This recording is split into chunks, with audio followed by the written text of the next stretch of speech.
Back up. Are we on?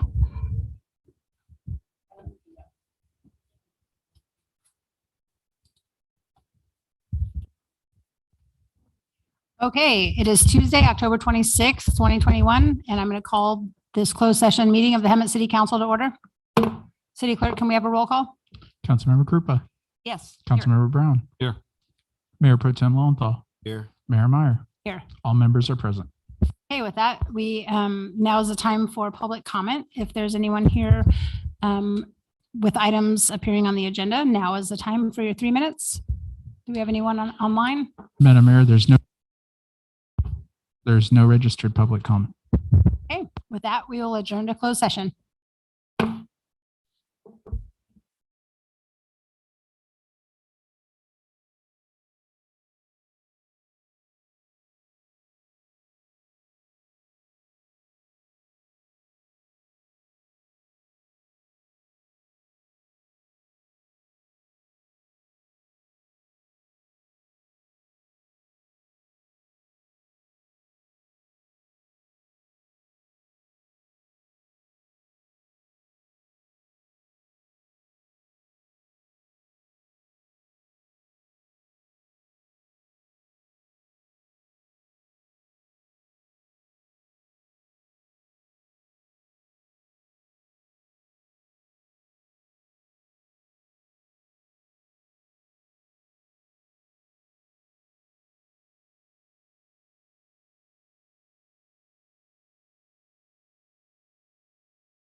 Merrill, can you come to the dais, please?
And I can do the proclamations. Your iPad. Okay, awesome. All right. Yeah.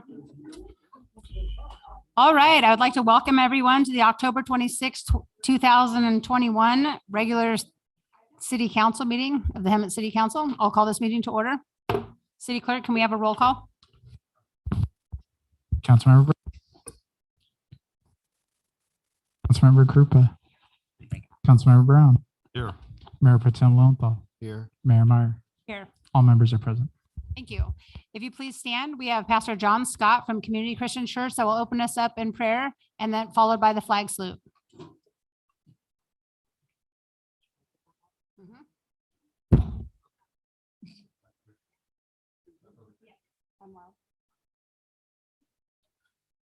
Pray. God, we thank you so much for this beautiful valley we live in. And we ask, God, your blessing and your help. I want to pray specifically for the leaders in this room, that you would give them your wisdom, that you would give them your grace and your patience. And in an ever polarized culture that we live in our country, I pray that you give them ears to hear and listen and learn from each other, and that you would continue to guide them as they serve this city of ours. God, I also want to pray, especially in this building, for our police force, those guys, men and women on the front lines. We thank you, God, for their service, for their concern and their love for this valley. And we pray that you would protect them as they protect us, that you would watch over them, especially as it has been so difficult these last couple of years. And the challenges they face are huge. So God, be with them. Be also with our firemen, men and women who are on those front lines as well. And we just thank you for them and ask, God, you would protect them as they protect us. God, guide them in each scenario where they walk into not knowing what exactly is going to happen. We pray, God, for them for wisdom also. And for those paramedics and nurses and doctors and all who are dealing with COVID and everything else, we ask, God, your grace be upon them, that they would have eyes to see what they need to see, that they would have the wisdom on how to handle those situations, that they would be able to meet the needs that are presented in that moment with respect and with grace. God, we thank you for this valley filled with people from all over the world. We thank you, God, that we can share this place, and God, I just want to pray and ask that you would guide us in this community of people who care about this valley with many different opinions and maybe how to get it done, but that we would love and appreciate each other as we work on things together. God, thank you again for these meetings that are held and are public. And I pray, God, that you would have your grace, your hand upon this meeting again tonight. May it be fruitful, and may the wisdom, your wisdom, prevail as you guide and direct us. In the name of Jesus, we pray. Amen. Flag, ready, begin. Allegiance to the flag of the United States of America and to the republic for which it stands, one nation, under God, indivisible, with liberty and justice for all.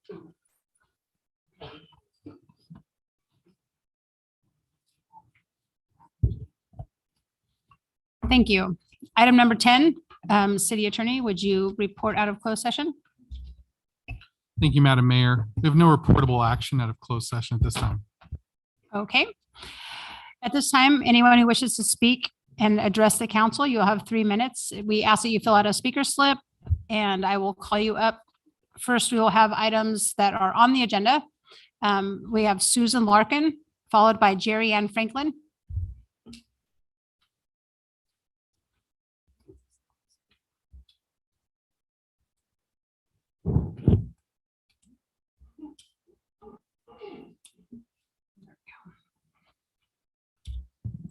Thank you, Madam Mayor and honorable council members for your time.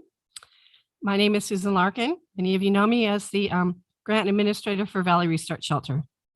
Tonight, you will be discussing a proposal by CityNet to provide outreach and or shelter services to the city. I am deeply disappointed that Valley Restart was not considered and asked to provide a proposal for this same activity.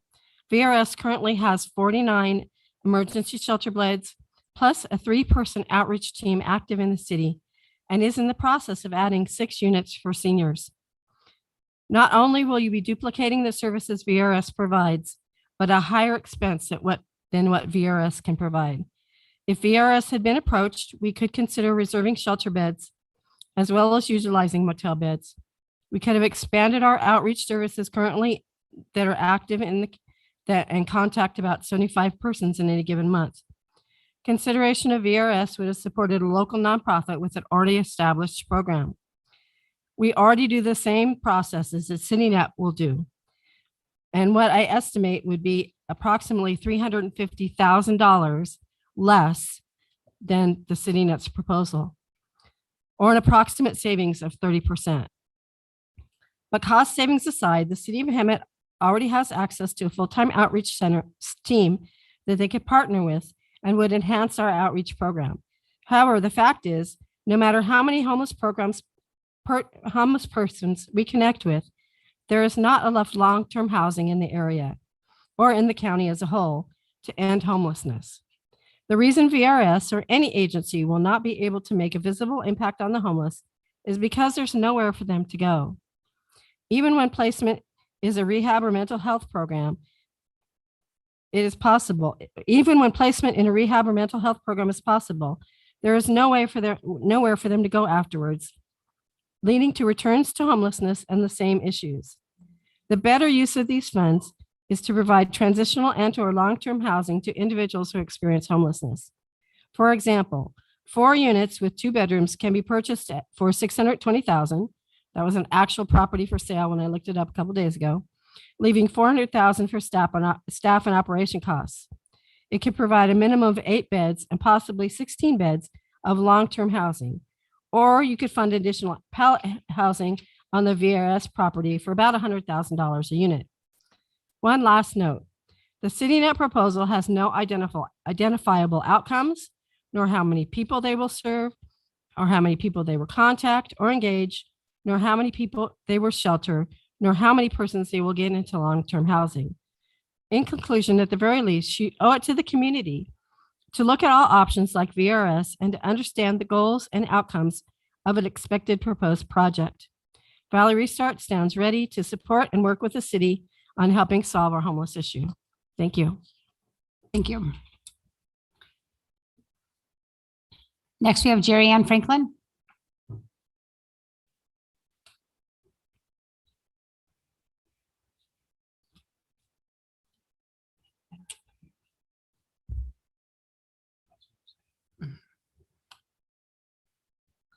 Madam Mayor, City Council, am I on? Am I up? There we go. I come here to speak tonight, Jerry Ann Franklin. I come here to speak tonight because I was aware of the CityNet and I'm excited to hear about this. I just heard about Valley Restart. I want to talk to her as well. I am excited that things are starting to happen. The city is starting to take steps to find resources for the homeless. It's a big challenge. It's a big job. I do ask that the city does look into Valley Restart because that is something that is important. And if it's already established, then to bring in something new might not be as necessary if we've got something already established. But to have CityNet and all that they have to offer, not only to to us, but they're also throughout Inland Valley. That's a huge deal because they have a lot of other resources. They're also online. I've done a lot of looking since Mayor, you and I talked about CityNet. I did a lot of research into them, and they're a huge, huge organization, which I truly think will benefit us in the long run. So I do appreciate the city taking the time to look into them. I do, if the board is looking to vote on one of them, I think option 2 would definitely be the best move for the board since it does have the additional bridge. I think every aspect that we can cover, the additional housing is a necessity to the homeless. Covering the mental health is going to be a huge asset for us. So that's very important because, as we well know, a lot of the homeless are out there because of mental health. So that is something to take into consideration, but you also do need, like she said, you need to take into consideration after the mental health care is taken care of, where are they going to go? Because we don't want to send them back out onto the streets. But thank you very much for bringing CityNet to the city. And also, I want to make sure that the city knows that you have my support, and please utilize my services. I'm always welcome to volunteer, and it would be an honor to do so. Thank you so much. Thank you. Okay, next we have James Pansini, followed by Deborah Scarelli.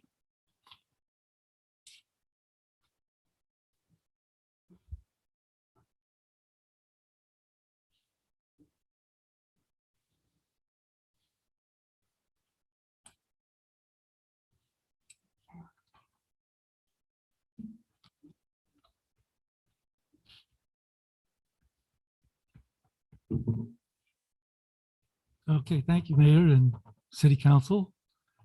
As you can see, I came here to speak about a lot of things, but I only got 3 minutes. But there is one thing I've got a question that is bothering me, and it's the problem we're all facing right now. And it's mentioned in the MSM, mainstream media. It's not mentioned in any of the news stories. All I want to know is what the Constitution is and the rule of law. And by the way, this is open to the audience and the officers as well. Can anybody answer that? What we do in our council meetings, we give you 3 minutes to talk. If there's items that need to be addressed, we ask that you leave your number with the city clerk right here, and then we will contact you. I will, and maybe some other council members. But nobody knows? No, this isn't a time for conversation, so I'll just pause this. Yeah, and if you would like to speak, you get to talk for 3 minutes, and then we'll address your answers after. Next thing then is the school agendas we have today. And I'd like to offer why we don't teach children about money and law in our schools, and starting at least the 7th grade and going to high school, because nobody knows it. And they're fearful of government because of it. So when are we going to start doing that?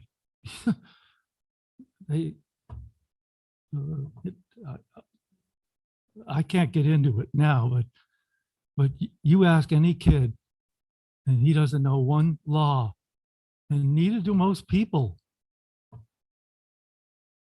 And that's what's causing all this trouble.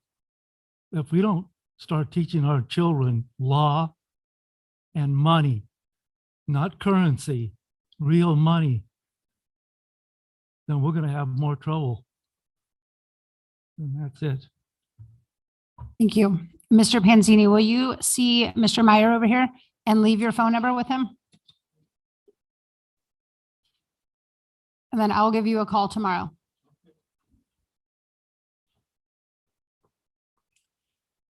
Next, we have Deborah Scarcelli, followed by Marianne Darwin.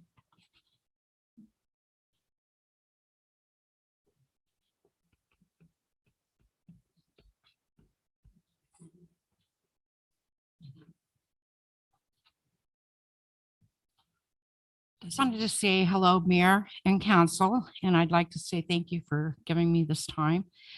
My name is Deborah Scarselli, and I live at 1300 West Menlo in Hemet at the Heather Estates Mobile Home Park. I'm here to address the power outage on October 9th of 2021 at approximately 9:30 a.m. And what happened is I heard a sound like a bomb going off, and all the power went off. 2 to 3 minutes, it came back on. Then it went off again. It was off on my grid and back on at 3:30 in the afternoon, and then others probably about 6:30 p.m. In my home, it blew out my dish power box, my VHS, a DVD player, of course that was older, TV in the bedroom, and all my power on one side of my house, which blew my breaker box, all my fuses, and the GFCIs all out. I'm out of pocket to around $1,000 right now. Later, after talking to all my neighbors, I felt pretty lucky. People lost major appliances, refrigerators, washers, dryers, microwaves, toasters, coffee makers, chandeliers, TVs, and walls that actually caught on fire, because most of these coaches, are almost like paper. Most important, furnaces and air conditioning units actually went out. We have an app here in Hemet, and it's for all the locals to post things like your pet being gone or whatever, and it's called, and some of you might know it, it's called Nextdoor. So I later had been seeing all these postings, and I learned that it didn't just affect our park, it affected everybody around us. So unfortunately, a lot of that was senior citizens, senior parks, Heather Estates, Sierra Dawn North, Eden Rock Villas, and quite a few of the home residents right in that area. I called SCE and reported the damage, and I was instructed to go online and file a claim and posted this on Nextdoor. Everyone then started getting denial letters after doing the same as I. I finally received notification by email today, actually, and they informed me that it was a private tree trimming service that they were pursuing that individual for their losses, and I should do the same. In other words, they were taking no blame. They neglected to tell me who, but they denied the claim. And that includes everybody, all those other people here in Hemet. Times are really hard right now. And as you know, the bigger problem is, what about the people that don't have any money? I fortunately had money to be able to replace these things. Winter's coming. There's no heating for these people. They're older. They probably can't even get down to this meeting. But we are coming, Linda Stevens and I have kept people updated and are trying to do everything that we can possible to help them. We can only do so much. We need your help or some guidance. And if you can help us, that's why I'm here. We are having a meeting set for November 4th, 2021 at 11 a.m. at Heather Estates Mobile Home Park. It is open to everyone with losses, and we would love to invite you to come. Thank you very much. Thank you. I will call you tomorrow also. Thank you. Next, Mary Ann Derwin. Good evening, City Council. Well, here we are again at another election. And if you guys are all for change and want to move ahead, then why do we keep wanting the same old people in office? We have been digging out of that hole they've put us in since the last time they were here. How can Mark Cyril be talking about police bonuses when he hasn't even been in office since 2008? He doesn't know the budget and how hard City Council has worked to get us to this point in 2021. Why does it come to this? Why do the residents of Hemet have to be subjected to the game playing and name calling? Whatever happened to may the best man win. not who has the good old boys money behind them. When will they realize Hemet is changing no matter how much money and no matter how many old council members they dig up? Thank you.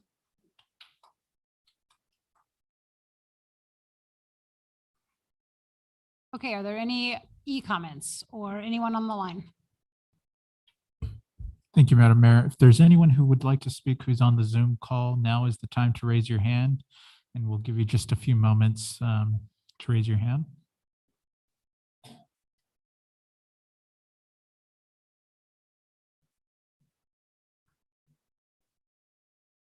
Seeing none, Mayor, there's no public comment on the Zoom call. Thank you. With that, we'll close public comment and go to item number 12, presentations. We have Mayor Pro Tem Lilienthal with some certificates to present. Proclamations.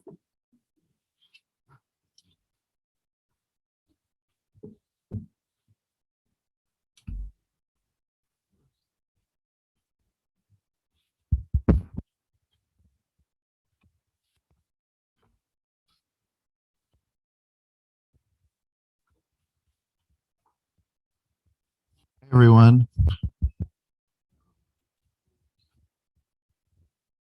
Okay, so I have three proclamations tonight. One being a proclamation for Red Ribbon Week, another being for Domestic Violence Awareness Month, and another one being for Fire Prevention Week.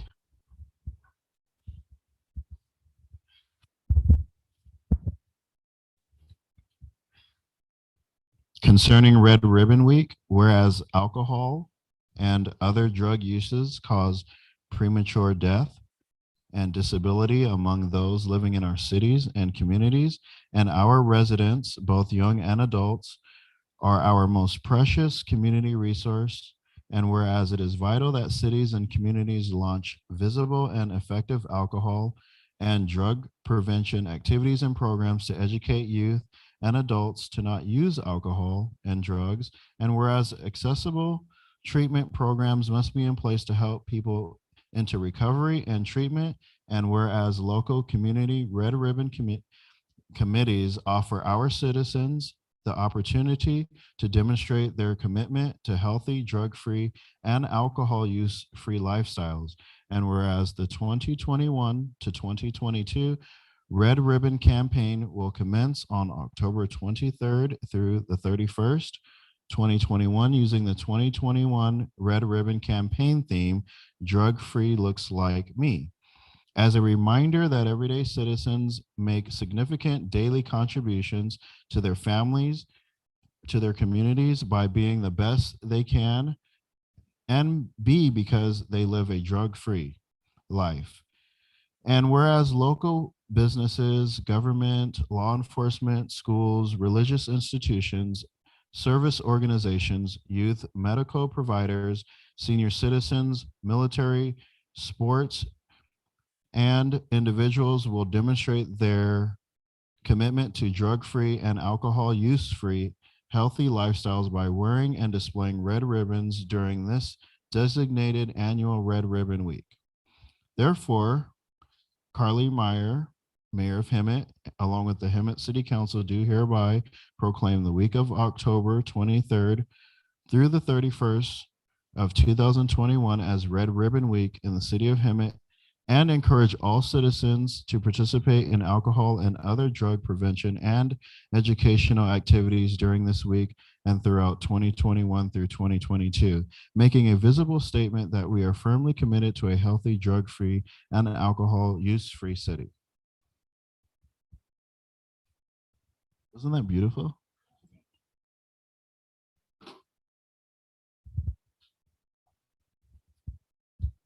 The next one, which is very close to me because I work with a lot of individuals, is Domestic Violence Awareness Month. And it seemed like the counts of domestic violence raised significantly during COVID, whether that was between couples, but also between parents and children. And so regarding Domestic Violence Awareness Month, whereas in just one day across the United States, and its territories, nearly 75,000 victims of DV sought services from domestic violence programs and shelters. That same day, more than 9,000 requests for services, including emergency shelter, housing, transportation, childcare, and legal representation, could not be provided because the programs lacked the resources to meet the victims' needs. And whereas the impact of domestic violence is wide-ranging, directly affecting individuals and society as a whole here in this community throughout the United States and the world. And whereas the city of Hemet joins with others across California and the nation in supporting victims of domestic violence, as well as local programs, state coalitions, national organizations, and other agencies nationwide who are committed to increasing public awareness of domestic violence. And whereas domestic violence impacts millions of people each year, but it can be prevented. Preventing domestic violence requires the collective voice and power of individuals, families, institutions, and systems to transform our communities. Therefore, Carly Meyer, Mayor of Hemet, along with the City Council, do proclaim October 2021 as Domestic Violence Awareness Month and urge all citizens to actively participate in domestic violence awareness efforts in the month of October. And finally,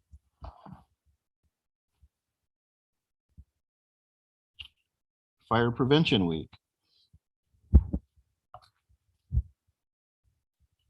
So regarding Fire Prevention Week, whereas the city of Hemet is committed to ensuring the safety and security of all those living and visiting our city. Fire is a serious public safety concern, both locally and nationally, and homes are the locations where people are the greatest risk from fire. Home fires killed more than 2,770 people in the United States in 2019, according to the National Fire Protection Association. And fire departments in the United States responded to 339,500 home fires, and smoke alarms send smoke well before you can, alerting you to danger in the event of a fire in which you may have little as 2 minutes to escape safely. And whereas working smoke alarms cut the risk of dying in reported home fires in half, and whereas Hemet residents should be sure everyone in the home understands the sounds of the alarms and knows how to respond, and whereas Hemet residents who have planned and practiced a home fire escape plan are more prepared and will therefore be more likely to survive a fire. And whereas first responders are dedicated to reducing the occurrence of home fires and home fire injuries through prevention and protection education. And whereas in 2021 Fire Prevention Week, the theme is Learn the Sounds of Fire Safety. Effectively serves to remind us it is important to learn the different sounds of smoke and carbon monoxide alarms. Therefore, Carly Meyer, Mayor of Hemet, along with the Hemet City Council, do hereby proclaim the week of October the 3rd through the 9th as Fire Prevention Week throughout the city of Hemet, and urge the community to learn the sounds of fire safety for the Fire Prevention Week 2021 and support the many public safety activities and efforts of Hemet Fire and Emergency Services. Chief Sell, would you want to accept this award? Here.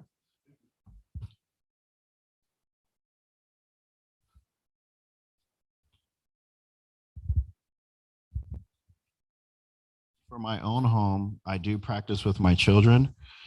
What would happen if a fire were to break out in our house late at night, what they are to do.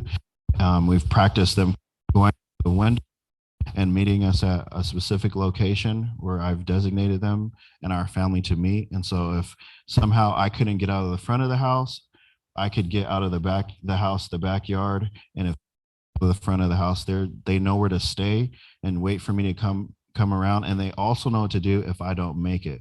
So we practice drills at least once a month, earthquake drills and fire drills, so that my kids know what's happening.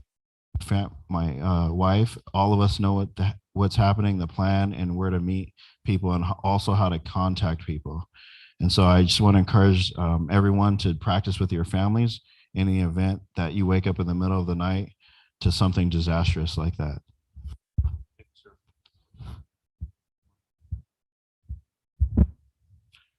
And I don't know if I could have said it any better than Mr. Mayor Pro Tem. So thank you. Outstanding advice. And we certainly believe in the same thing. Please have a plan. It's great to see the community already come together. I had the opportunity to attend an event at the Four Seasons community last Thursday, right after the Great California Shakeout. I was very impressed with the fire prevention presentation that took place. So kudos to them.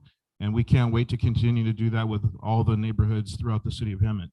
Thank you, folks, very much for the proclamation.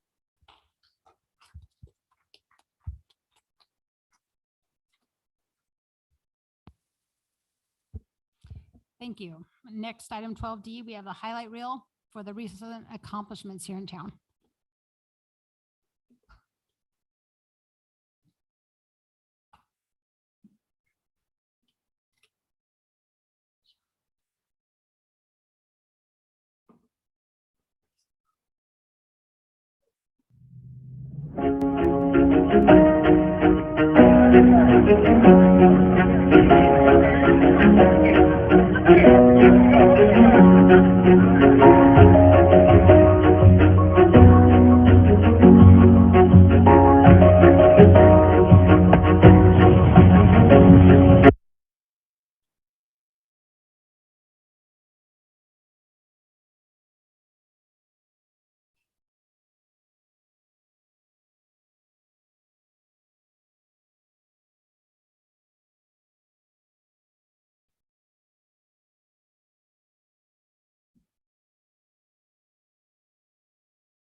So Mayor, I know that the sound wasn't on. I love silent movies.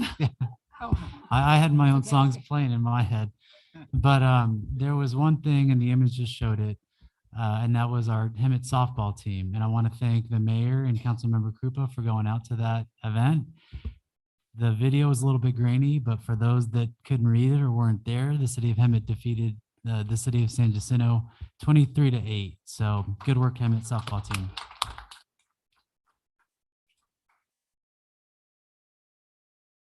All right, thank you very much. I believe that will be posted online. So if you want to see a smoother version, it will be on the city's Facebook and social media. Okay, item number 13, the consent calendar. All items on the consent calendar will be voted on by a single action of the city council. If anyone wishes to pull an item, now is the time to do so.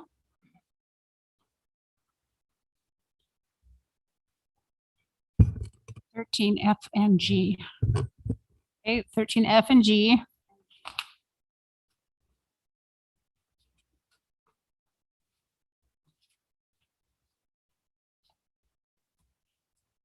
Anyone else?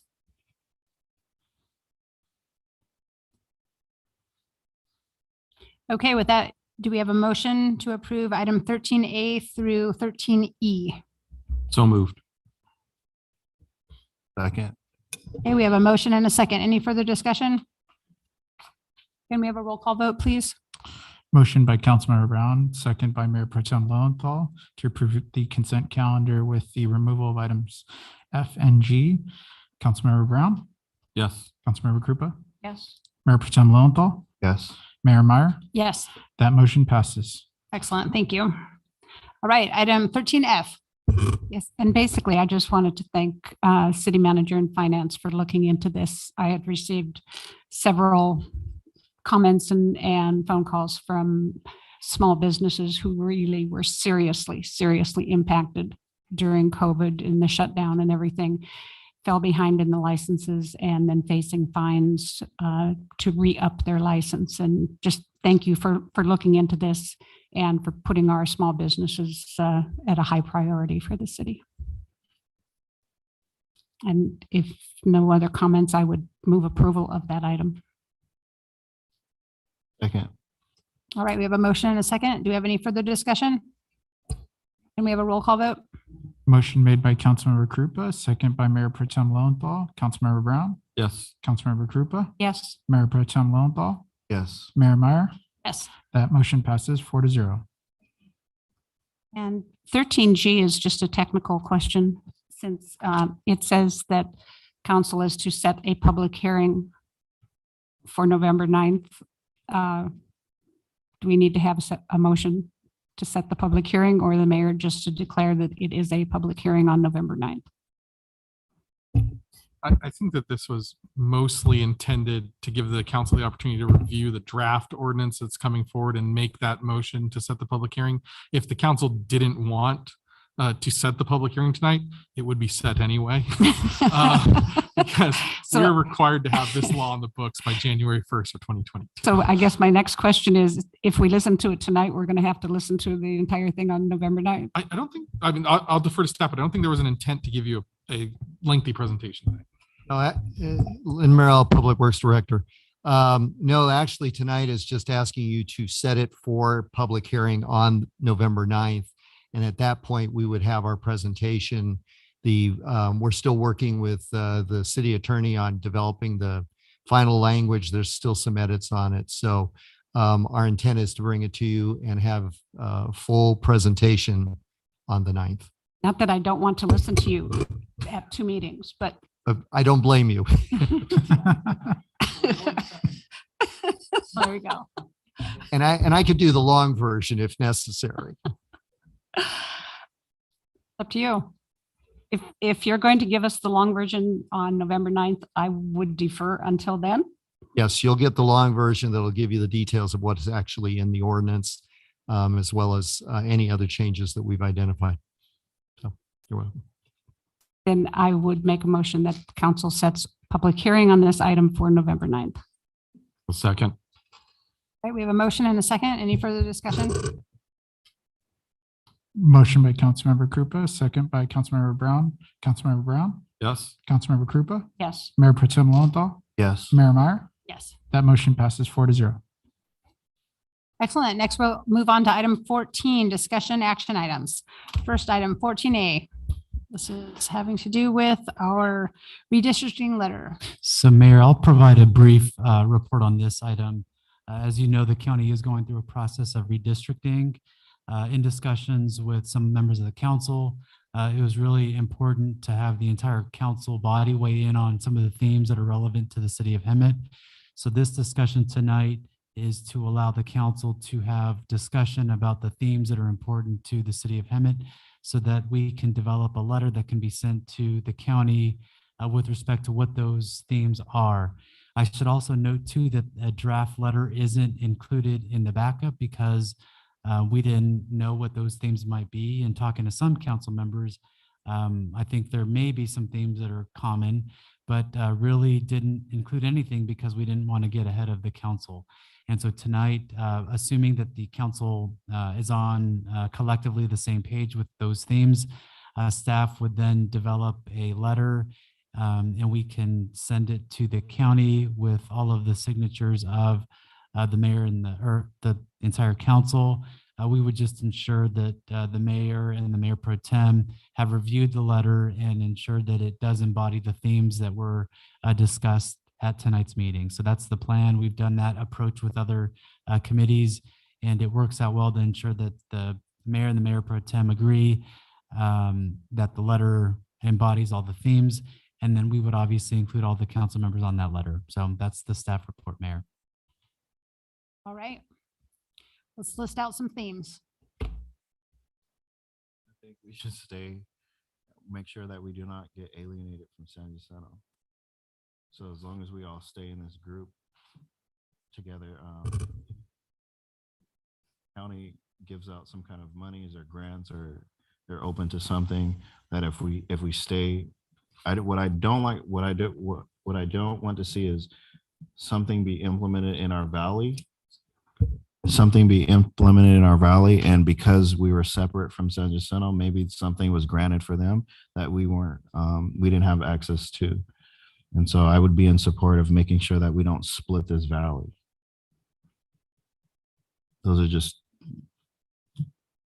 That's it from my concerns.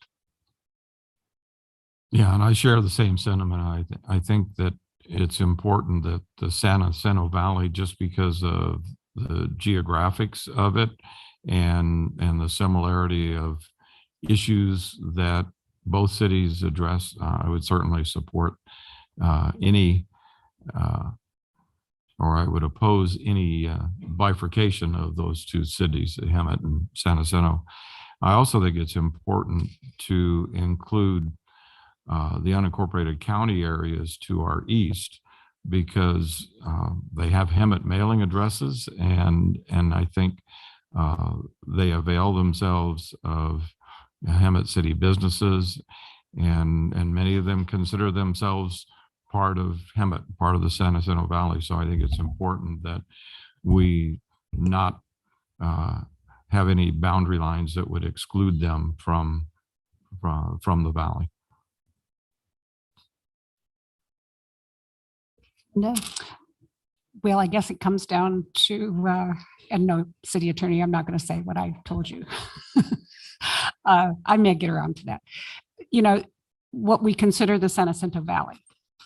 Listening to the supervisors meeting last week, there were communities that were, we're talking about we need to be together in a supervisory district and all of that. And, Sage, Awanga, and Anza all want to be with Temecula, which is fine.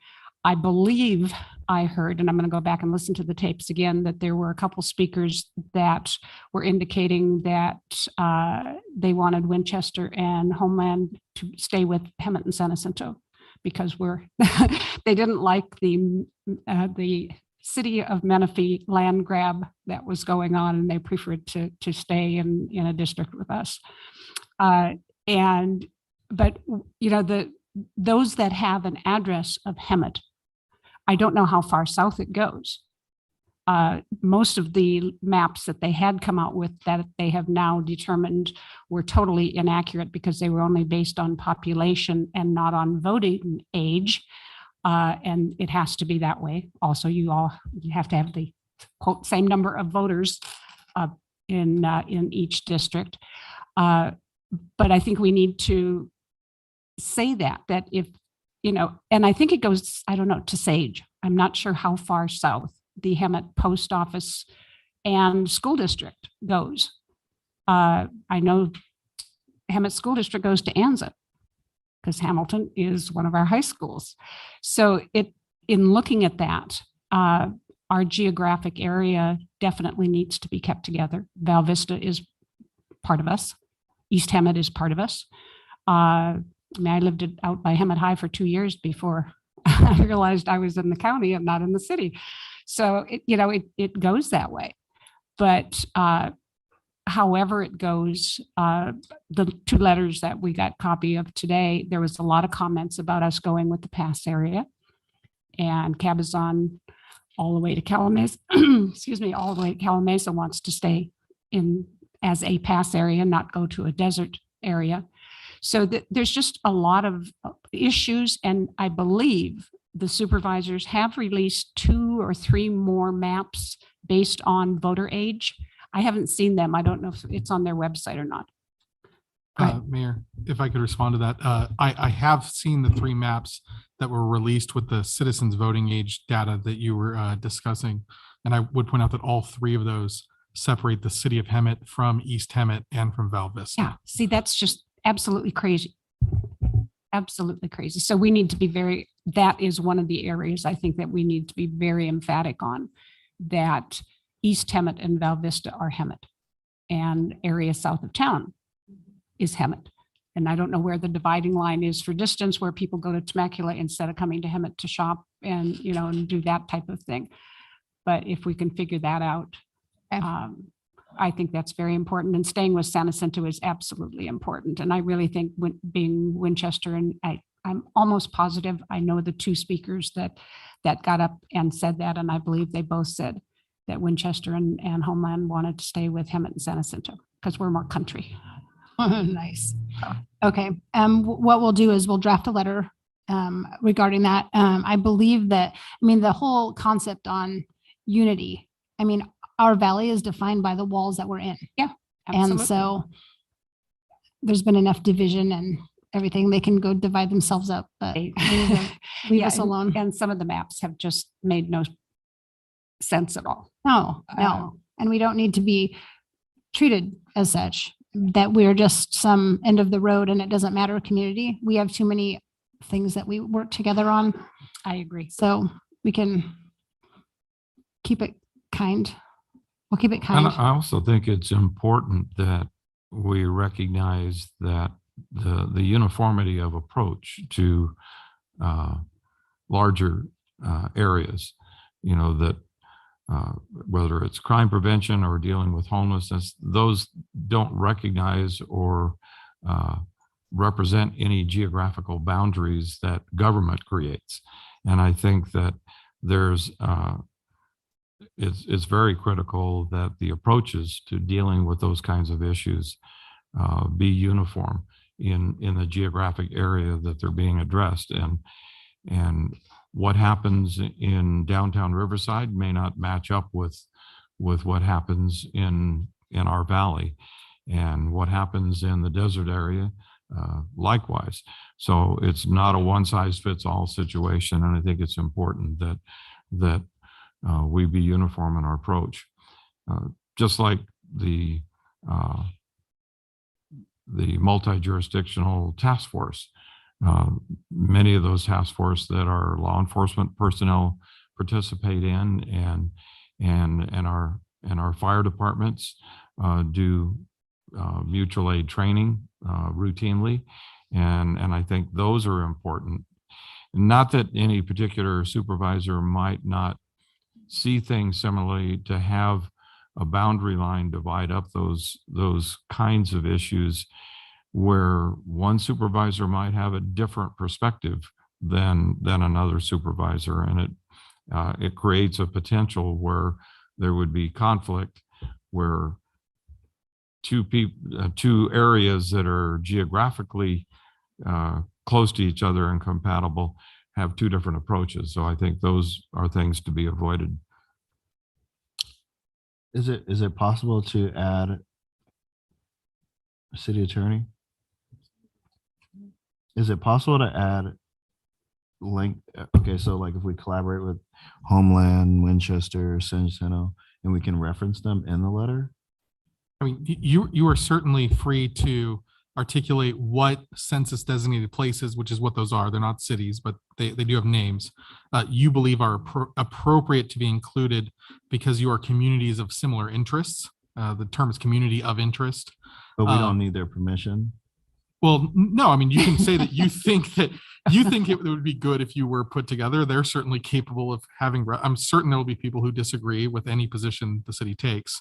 But the city council is perfectly free to articulate its position that those communities, as well as the other communities in the San Jacinto Valley, having similar interests, should be kept together to the extent possible. Okay. I mean, you can name drop who you want to be in the club with. And we need to prioritize in a letter because so that they Let's add understand. Idlewild. because they're part of us too. I mean, us, we're part of them. And we need to make sure that we can prioritize so that they know our first is our valley, and then they can build from that. All right, do one of you guys want to make a motion for that? All right, I'll make the motion. Need direction, right? Yeah, so I wrote down some of the themes. Mhm. And so what I would like to do is make sure that I've incorporated all the themes of the council members collectively. So the first item is keeping San Jacinto and Hemet together. Include unincorporated areas, including Val Vista and the southern area of Hemet.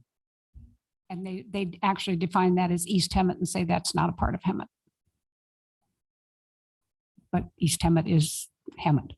I also have to look into the Hemet School District boundaries and see how far that goes out to include other areas of interest.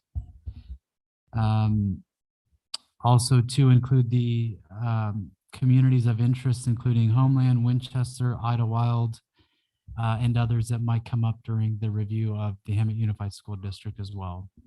So those are the items that I have on my side. Did I miss anything? I would add on there South Hemet, and then incorporate the fact that issues don't see boundaries, like Russ was saying. And I think that that is a very big part of why we need this done. So on that one, I did make a note, uniform in the geographic areas. What happens in downtown Riverside may not reflect what's going on in Hemet, but that theme will wordsmith that in the letter. Is that good with everybody?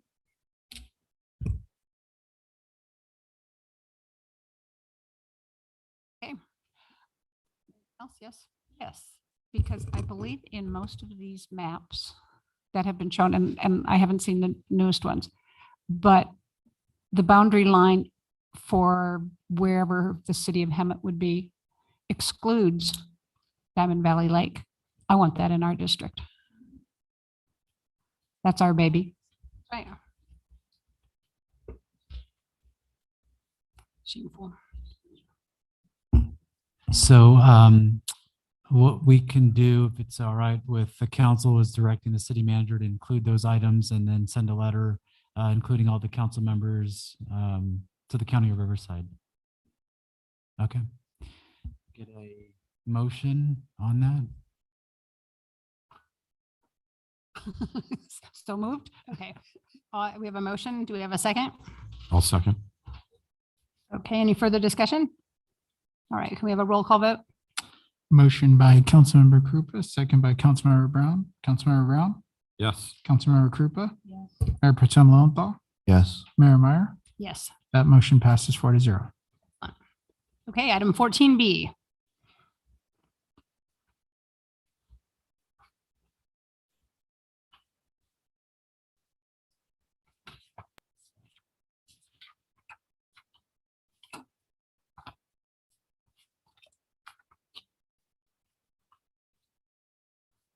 Mayor, members of the council, Steve Lariso, city engineer.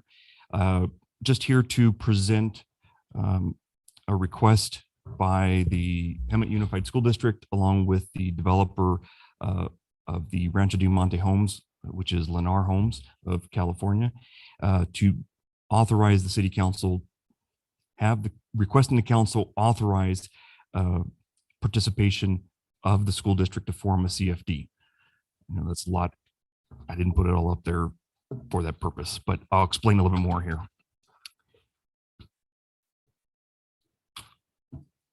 So the first item, that just to kind of remind everybody about this whole purpose, going back to the strategic plan that the council adopted. I don't like reading things, but I'm going to read it anyway because it's there. It's important. Through participation in this JCFA, the city and the community will receive the benefits of enhanced visual appearance through completion of capital improvements. And the point of that is the JCFA, as I'll explain, allows the ability for improvements to be done through by the development. The city still receives all the benefit, but we don't have to participate in the program, but it enhances the community.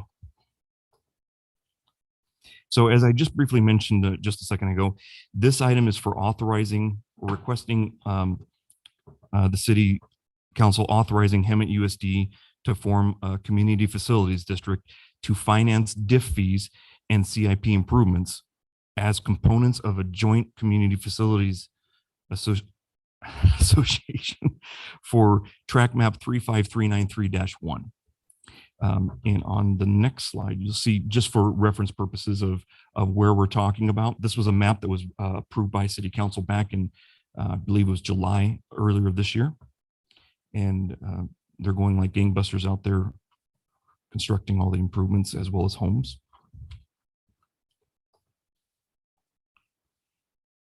So the Melrose Act of 1982 provides the framework as part of the government code to assist agencies in financing public services and improvements.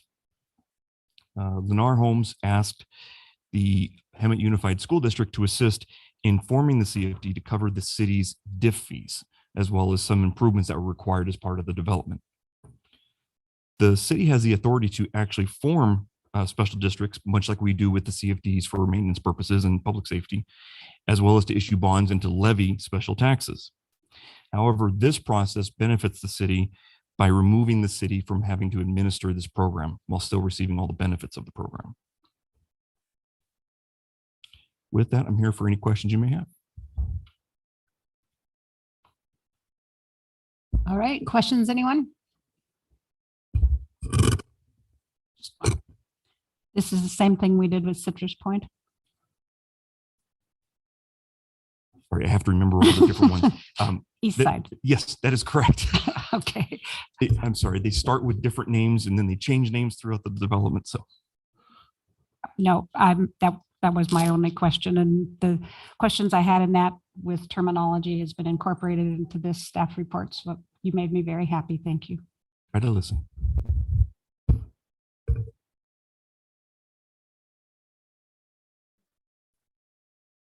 All right, with that, we have no further questions. So do we have a motion?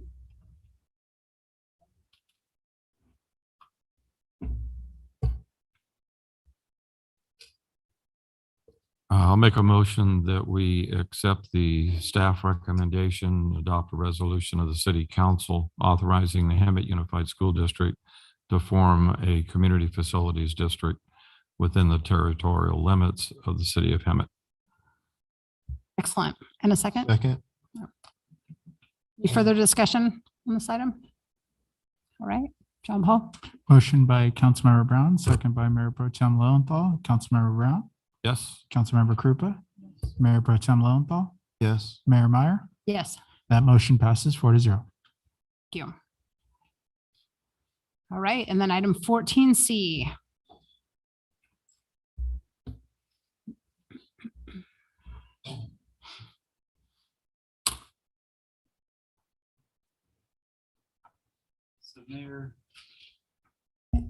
Mayor, we're going to do a two-pronged presentation on this one tonight. We do have members representing CityNet here tonight. The first part of the presentation will include discussion related to the staff report, laying out the process that we've gone through, and then additional detail by CityNet should the council have additional questions or comments or just desire more information related to this item. So to start off the conversation, the reason for this item is because it is embedded within the strategic plan, specifically the quality of life priority goal. That item states to ensure that Hemet is safe, clean, attractive, and comfortable for all who live, work, and visit. So the proposed action aligns with the council adopted objective of create and explore homelessness solutions for the city of Hemet, and the specific action of allocating funding to a homeless coordinator for the city of Hemet. So by way of background, each year, the Riverside County Continuum of Care, or COC, partners with cities to conduct the federally mandated count of individuals experiencing homelessness, better known as the point-in-time count. So over the last 5 years, we went through the various reports that were made available, and you can see that throughout the last 5 years, it's gone up, it's gone down, it's changed. I should note that in 2021, it was not conducted due to COVID. So there are some key dates that are relevant to the conversation to give background on where the council has been. On May 28th, 2018, the city council endorsed the Know Where It Goes program as beneficial and viable for the community of Hemet. At the beginning of 2021, the council began strategic planning discussions. In May of 2021, Mayor Meyer led a discussion with neighboring San Jacinto leadership to include the city manager, elected officials, city manager's office, and also Hemet leadership, including Mayor Pro Tem, and the city manager's office to discuss the importance of regionalization and grappling with homelessness and ensuring that that everybody was on the same page. On June 23rd, 2021, the city council adopted the strategic plan with action items related to homelessness. And then on August 25th through the 26th, CityNet conducted the census for the city of Hemet, which I'm sure CityNet will be providing some additional detail, which is also included in the backup of the staff report. So the initial engagement with CityNet was twofold. The first part was to identify a baseline number of individuals living without housing to measure potential future efforts. So we really wanted to identify if the city were able to move the needle, what we would use to measure that metric against. So it was important to understand the data so that we can, more fully comprehend how we do move the needle in the future. And then two, determine the demographic, asset, and other special characteristics of the individuals without housing to better inform resource allocation. So part of the work that CityNet did was developed an understanding of the folks experiencing homelessness to understand and better recommend different solutions that deal with the homelessness issue in our community. So here are some key findings within the CityNet report. I won't go through all of them, but these are some of the key ones that are embedded within the report. The first one, 217 unsheltered individuals identified on the two-day outreach that was conducted by CityNet. 80.4% stated that they were currently living on the streets. 25.1% of individuals reported being homeless for less than a year. 72% considered chronically homeless, which does embody the most difficult individuals to house. 53% are chronically homeless and have a permanent disability, substance abuse, or mental health condition. So of those 72%, 52% or 53 do have those other issues as well. 91% reported that they primarily sleep in Hemet, and 48% reported that their last permanent residence was in Hemet. And then 79.9% of those respondents were interested in case management services. So based on the census and recommendations laid out by CityNet, these are 4 key items that were developed from that census. Those include increase in the low threshold emergency services for those who sleep in the city, coordinated response to highly populated locations along Florida. And in the report, you can see the heat map that illustrates the concentrations of homeless populations within our community, case management services, and then finally, focused street outreach and engagement efforts with resources to connect the resources that those experiencing homelessness would benefit from. So in terms of the policy level question for the council, the 2 items before you tonight include the proposals of 1, either street outreach and engagement, or 2, street outreach and engagement plus emergency shelter or bridge housing. I'm sure that CityNet will talk about this in their presentation, but there is a definite need for housing resources for those experiencing homelessness. And so you will note that in option 2, there is an allocation of resources for emergency sheltering or bridge housing for those experiencing homelessness that do want to be housed. In terms of a definition or summary of what that includes on the street outreach and engagement side, this includes service delivery for the specific purpose of reaching out to unsheltered homeless individuals and connecting them with emergency shelter, housing, or critical services, and also providing urgent, non-facility-based care. This includes all engagement services, case management, emergency health, emergency mental health, transportation, and services for special populations. On option 2, which includes the street outreach and engagement plus emergency shelter and bridge housing. This includes the street outreach and engagement component from option 1, but also includes a significant investment in renting rooms for those wishing to be housed. The proposal includes 10 rooms for the duration of 82.29 weeks, which will ensure that the city has room space for those wishing to be housed on any given night. So in terms of an overview, you can see side by side option 1 and option 2. You'll notice that the term is for 19 months. The FTEs that are provided by CityNet total 2.85. You can see the labor cost remains the same, but on the operation and program costs, that's where you see the difference in costs for those services. The admin costs are higher in option 2. And so the total cost for option 1, street outreach and engagement, is just under 500,000. And then on the option 2 concept, that includes street outreach and emergency shelter and bridge housing, that is just under $1.2 million for that proposal. On a per month basis, this may be considered as part of the discussion, or should be considered. And this would obviously potentially fluctuate, but on a per month basis, you can see that option 1 totals about 27,000 or 26,300 on average per month. And then on option 2, it's about 62,300 on the option 2 side per month.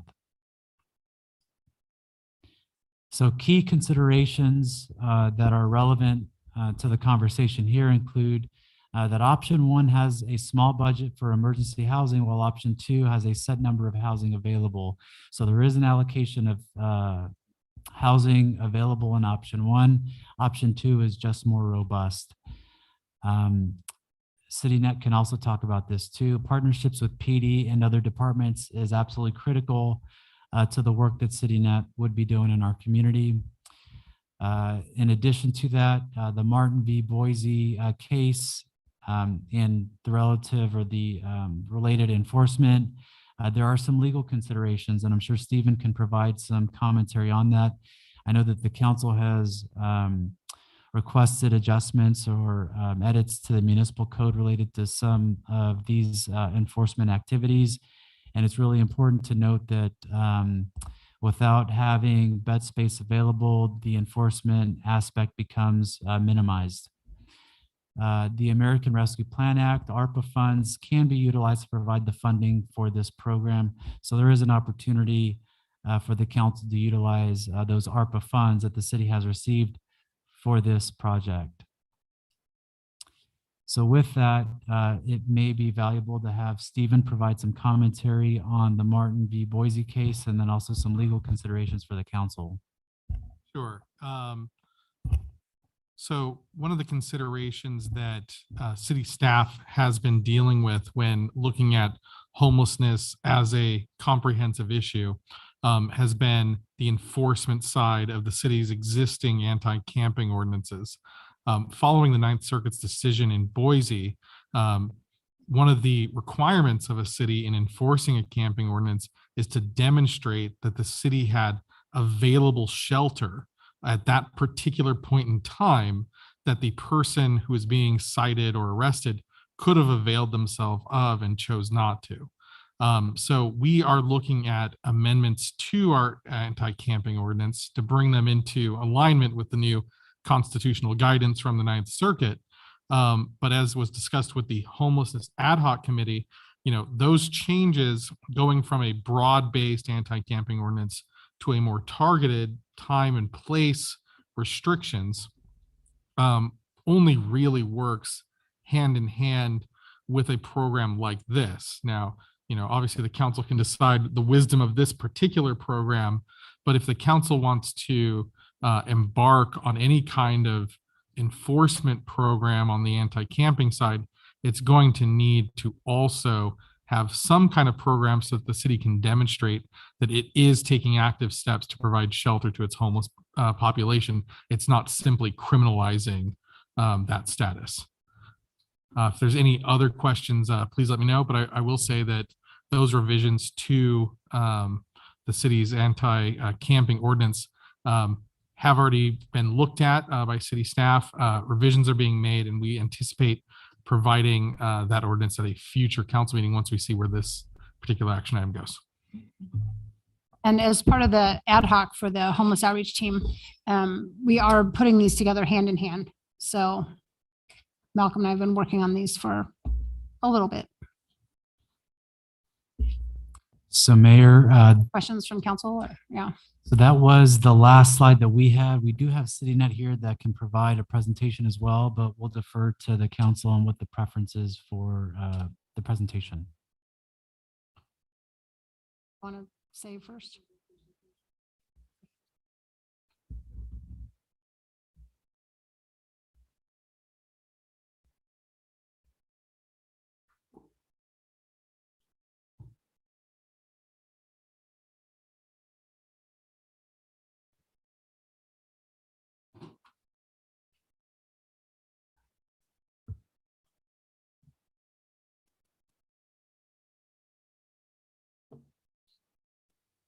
Thank you, City Manager Lopez. Good evening, Mayor and City Council. My name is Brad Fieldhouse. I'm the Executive Director of CityNet, and I'm here with my colleague, Matt Bates, and we want to do a couple things just by way of introduction. I want to talk to you a little bit about who we are as an organization, some of the things that we do sort of across Southern California, give you just a little snapshot of that. Matt will then come up and sort of walk through sort of an executive summary. You saw some of that, but we do these censuses in quite a few locations, both countywide as well as cities across Southern California. Some of the things that jumped out to us. The full report is in the staff report. It is available for everybody to see. But we just kind of want to walk through that real quick, and then we'll sort of kind of give you a little bit of a sort of like a flesh out of what these proposals mean and how it's comparable to what's happening here in the county as well with some of the other projects that we're doing. So again, I actually was the founder of the organization. I was pastoring a church and got involved in doing homeless services. Didn't know that many, many years later, I'd be leading an organization that's all across Southern California. We are a nonprofit, essentially originally based in Long Beach. We have local teams that operate in cities all across Southern California, across 5 counties, from Santa Barbara to LA, Orange County, Riverside County, and San Diego County. And we're a full service organization.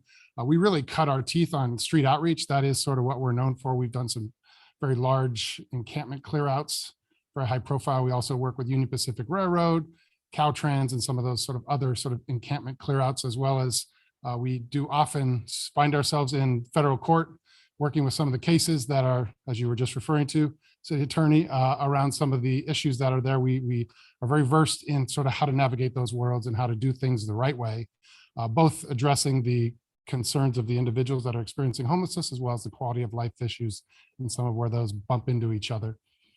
That is a picture of our pallet shelters. We operate the pallet shelter in Riverside, the city of Riverside. That's been running for a couple of years now. That's a picture of it there. Again, as with all other partner agencies that we work with all across the regions, our goal is to end homelessness, to get to that functional zero where homelessness is rare, brief, and non-reoccurring in local cities. We do comprehensive from street outreach to shelter operations to housing, whether that be bridge. We'll talk about that tonight a little bit, as well as sort of non-congregate shelters. We've done quite a few motel projects, almost 20 of them since COVID, where we literally master lease and take over motels. Do a lot of housing supportive services, censuses, which I'll toss to Matt here in a second. We do a number of partnerships with law enforcement. Most of our teams are out with law enforcement on a daily basis, as well as we do some of the new redirection programs, where instead of sending law enforcement out to homeless nexus crimes, as opposed to criminal nexus phone calls to 911, and we divert and send teams out. So we have a number of teams that do that all day, 7 days a week, diverting calls that come into 911. I'll turn it over to Matt, and he'll give you sort of the executive summary and fly over the data. Again, you have the complete report in your hand, but I'm going to turn it over to Matt, and he can walk you through some of this.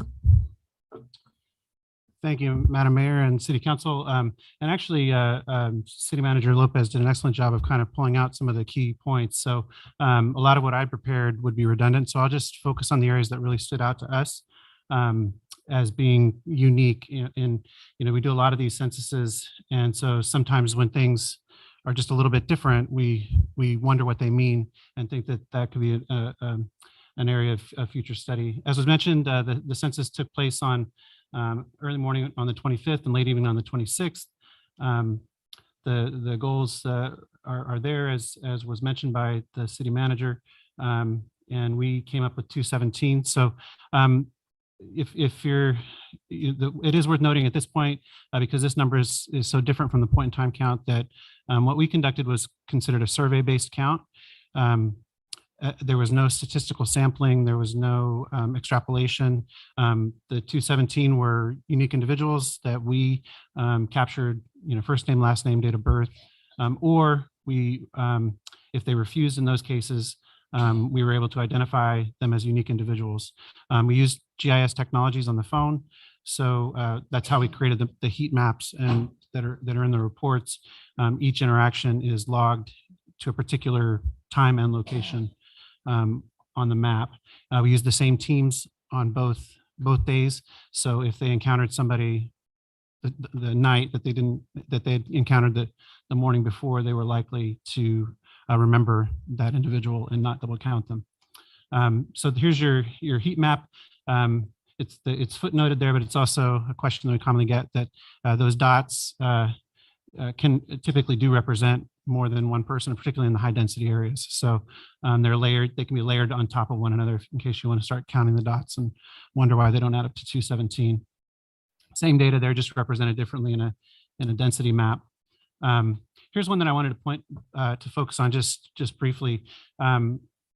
We typically come up with a composite, recognizing that there are no composite homeless people. There are no composite people, that every homeless person is unique, and that the barriers to their shelter and housing are unique. And so part of the job of case management is understanding what those unique identifiers are, what those barriers are, and overcoming them. But it is useful to kind of look at what your typical case is. And typically what we do see are white males who are chronically homeless. The big difference here is the 18 to 34, which is much younger, skews much younger here than in other places. Like I said, we've done over 30 of these censuses now. So and some of those censuses are countywide censuses. So like Orange County, that's 34 cities. And typically the age is much older. So that age group of 18 to 34, it just would spur, from our perspective, it would spur additional conversations about what's happening upstream from homelessness. So what's happening with transitional age youth, foster care, high school graduation rates, jobs, those kinds of things that we saw. We identified a much younger homeless population here in the city of Hemet than we typically see. So those are the kind of things that, in terms of like how to leverage the demographic data, is to look at some of those areas and see, are there programmatic interventions that the city can invest in? I mean, in this case, prevention efforts. Duration of homelessness is another one that we typically look at. If you look at the 2 years, this is more in line with what we see, which is that about half the population, in this case, I think it's 46% is 2 years or less, homeless 2 years or less. Which again, from our perspective, speaks to the value of prevention and diversion. So like anything else in the human services or in social services or in just life, an ounce of prevention is worth a pound of cure. So if we can prevent people from falling into homelessness, and or while they're still relatively new to homelessness, divert them from out of homelessness and connect them to housing and resources, so much the better, because the longer that the homelessness extends, that's where you find the individual more chronic disabilities start occurring, and also difficulties more and more in impacted barriers to get people connected to housing. So this is one that I think it's worth focusing on, but those numbers are pretty much in line with what we're used to seeing. We did also, Brad mentioned our work with law enforcement.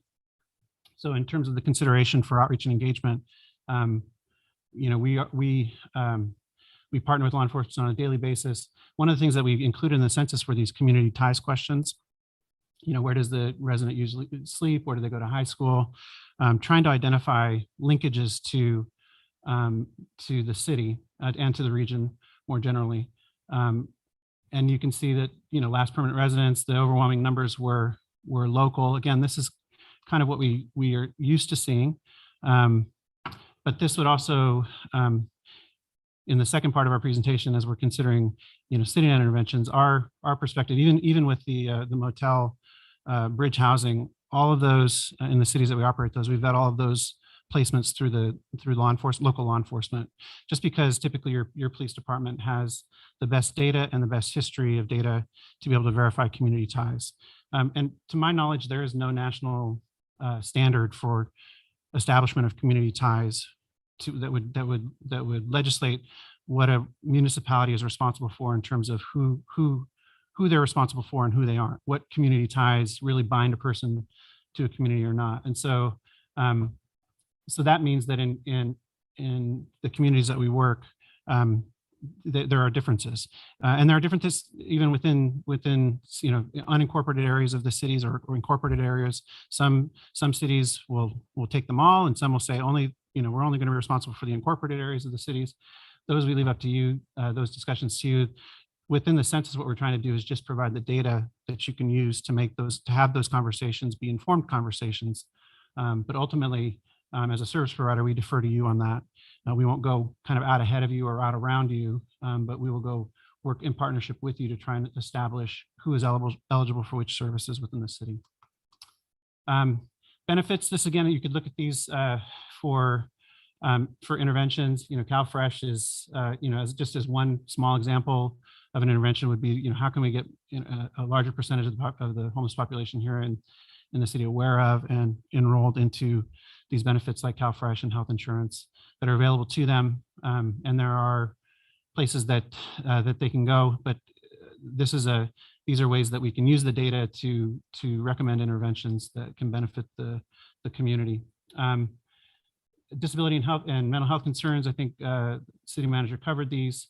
I guess I would point to this one kind of in combination with one it's not in this slides and it wasn't in the city manager's comments, but it's noted in the report, which is that over 80% of the people that we approached agreed to participate in the survey, which is a good number. And then that in combination with 80% willing to engage in case management, 52% willing to engage in shelter, suggests to us that there is a willingness to engage in services.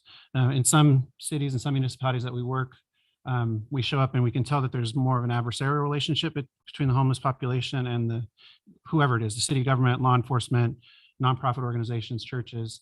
And so when we show up to ask questions, they either refuse politely or they leave the area.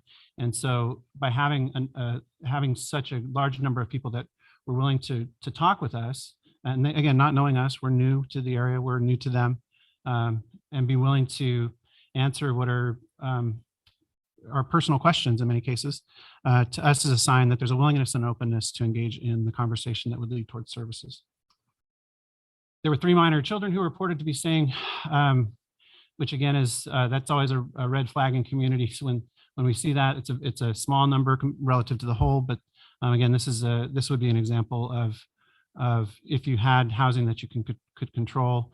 But even if you don't have the housing that you can control, typically what we see is that there's lots of opportunities for families with minor children to be connected to resources. So our recommendations, I think the city manager covered all of these.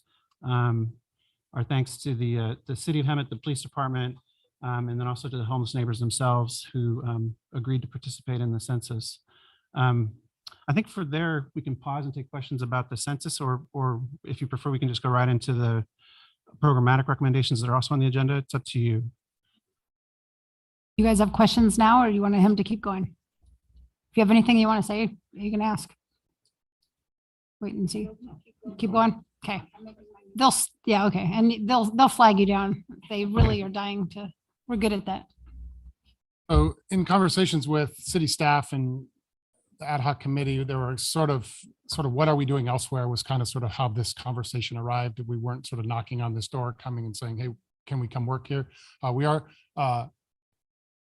We're working in your neighbor city. So there's sort of a strategic alliance. So the first proposal, the outreach and engagement one, is actually just a mirror of what we're currently doing under contract in San Jacinto. So everything that you see here is what we are doing. We just mirrored the contract, thinking that there's a strategic value of sort of having the same efforts happening city by city so that it's a collective strategy and a collective measurement towards success, as opposed to sort of solving their issue by creating sort of the whack-a-mole strategy, if you will. So the proposal is for 19 months. It does provide a transport van, case management team that goes out and does this. 30% of the funds of the project are those resources that go right into sort of doing whatever it takes to sort of help get them to some preferred next step on their journey. We do, in all the cities in which we work, we do a monthly dashboard. So in all the cities, we present you with very data-driven organization. So it's all about how many outreach contacts have we had. We give you a heat map, you know where we're going, how we're being dispatched. Street exits, whether they're temporary and permanent, we sort of help you understand where the migration of folks towards resources, what that looks like, so that you can begin to see where are the gaps and what's stuck. We help work with you to help inform that conversation, as well as we develop partnerships in every city in which we go. It is a collective lift from agencies and community advocates and city staff and city council members to address this, particularly in the state of California, where this seems to be exploding. And we're obviously tied very countywide. We participate in all the meetings. We're an integral part in the HMIS and coordinate entry. We operate our own shelter in the city of Riverside, so we're very familiar with those organizations. We also do the case management in Murrieta in partnership with Project Touch. So we're sort of on both sides of you currently. That is sort of the option one. That's sort of kind of our standard proposal of what it looks like, where we get boots on the ground, partner with law enforcement, and begin to sort of work down on that list. Yeah, question. Can you kind of talk about some of your successes in the neighboring cities? I looked at the dashboard as I was sitting here so we had 6 street exits last month. We give a monthly dashboard, and so we do a collective, but also every month we give you sort of the results. So in the last month, I think there were 62 individuals that were under case management with our team. So actively working in some degree, whether they've been housed or stabilized, and we're sort of continuing to support that, or there are people who you saw in that survey who have said, talk to me, get me into this system. What can I do? What is available to me? So we essentially manage a caseload, which we report out on every month what that is. In that case, it was 62 street exits. Sorry. 6 street exits. So within a 30-day period, street exits it's not our term. It's a HUD-defined term. It's actually classified by roughly 30 categories that define both temporary and permanent solutions. They do not end homelessness in some cases. In some cases it does, whether it's reconnecting with family, those sorts of circumstances, but even putting somebody in a bridge situation, temporary, but it is a step in the right direction. So we sort of report out on all that. So there's kind of a taste of sort of what in a month that would look like in a particular city. And I would imagine that those numbers would be very, very similar based on the sort of the focused effort that this would provide. Second one is, and this is our last slide, is really sort of, as city manager laid out beautifully, this is another model that we're using in lieu of sort of the answer of where can people go, right? So where do you go? There are lots of answers to that, but there aren't enough answers to that question. One of the realities is that, particularly with some of the funding availability that's coming down, we're finding creative solutions with built out infrastructure that currently exists. This model reflects that, sort of taking advantage as a case management tool. This is not going around, driving around, giving free motel vouchers to people, but essentially taking 10 units, just like we're doing in Corona. We have more units in Corona and Norco, but similar model exactly, where we actually provide case management. So in addition, our team's going out on the streets. We are utilizing local motels as either a short-term bridge, meaning while they're getting ready for what's next, sort of kind of the Maslow's triangle, kind of deal with those sort of like, let's get shelter, food, kind of deal with that while we can work on sort of a better next step plan. This essentially, and you see the bulk of the money goes, that's the difference. So it's the same project with buying motels. The upside to that, it's not the cheapest model, but it is a model that's being used across Southern California in a lot of different ways because it sort of uses the built out infrastructure of motels. And we sign our own case management agreement. We partner with law enforcement. We partner with the motel owners. We have our own more strict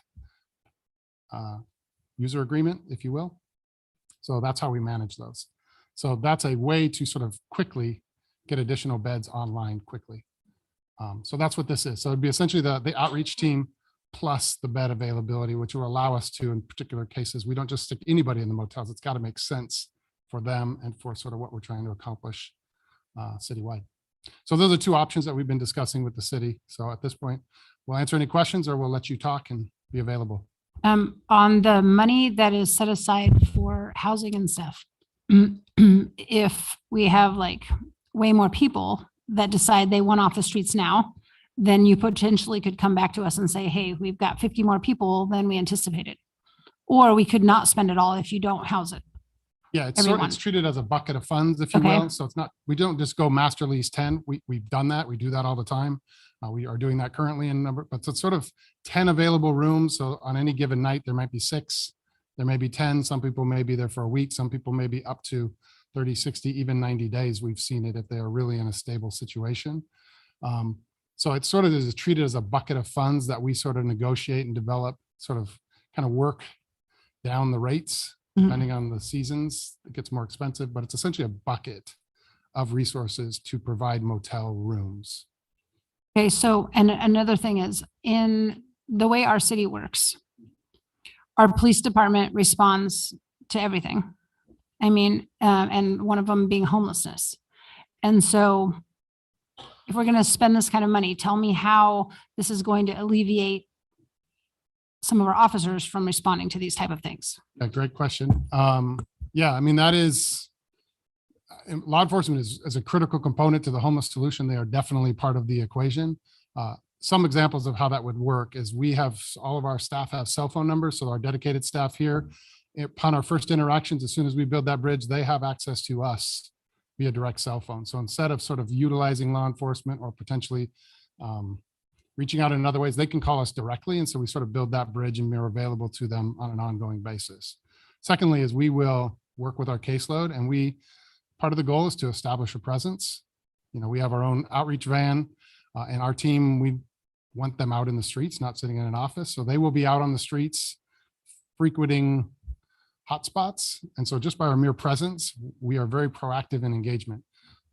It may make sense. We do this in lots of cities, whether you have particularly large encampments or some sort of safety concern, weather related, COVID related, for some reason where we actually could flex our schedules and work nights and weekends and actually maybe do sort of a focused effort, which would include some strategic partnership with law enforcement on a more focused level as opposed to sort of the daily interaction. Typically what happens is we get in a text loop with our staff and law enforcement, and we're talking constantly, literally 7 days a week. And that's sort of, and as Matt referred to, on certain issues, we are in contact with them. For example, a diversion, we would never, it's pretty standard practice, but we would never send somebody to a place where they're not supposed to go. So we do a lot of check-ins with law enforcement for community ties. So we're talking with law enforcement quite a bit, actually. Chris, I have a question for you. Do we have, I know staff has done a lot of work and research before we got to this point. Do you have, I don't know, so we can ask some questions, staff member or anybody from PD even that. Yeah, that's a really good point. CityNet connected with PD. I know that Lieutenant Dixon was intimately involved with the process. And so I think Lieutenant Dixon would probably be the best person on the PD side that can talk about how the census worked out. I know Chief Poost is also involved with homelessness efforts as well. So I think both of those individuals would be good to answer questions. I know that for a fact that Lieutenant Dixon was on the ground with this specific project. He might be good to shed some light on, you know, what he saw from his perspective, Mayor.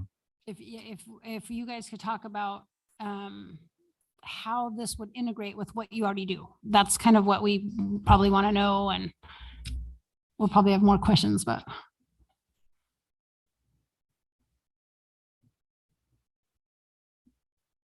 Evening, Mayor, Mayor Pro Tem, council members. Yeah, our strategic goals or program goals currently is to expand our quality of life team, which is our ROCKS team, and working side by side to find those resources and having resources available, which is really important. A partnership with individuals that could provide those resources to individuals out there that are homeless would be beneficial to us. And also, I think the partnership of dealing with surrounding agencies, also in contract with CityNet. We're not going to deal with things being pushed from city to city or any issues that may arise in that sense. Lieutenant Dixon has been involved for many years. I believe the mayor as well was observing during the time that CityNet was out there and making the contact with certain individuals. And as they mentioned, it's the partnering with the program and what they do that makes it beneficial for us. But as a point in time count, I think the census that we got, and this is, I may be speaking out of context, what Lieutenant Dixon has been involved in the past 3 to 4 years. He felt that the count went really well, and it was more directed on a better number. Did you want to expand on that, or?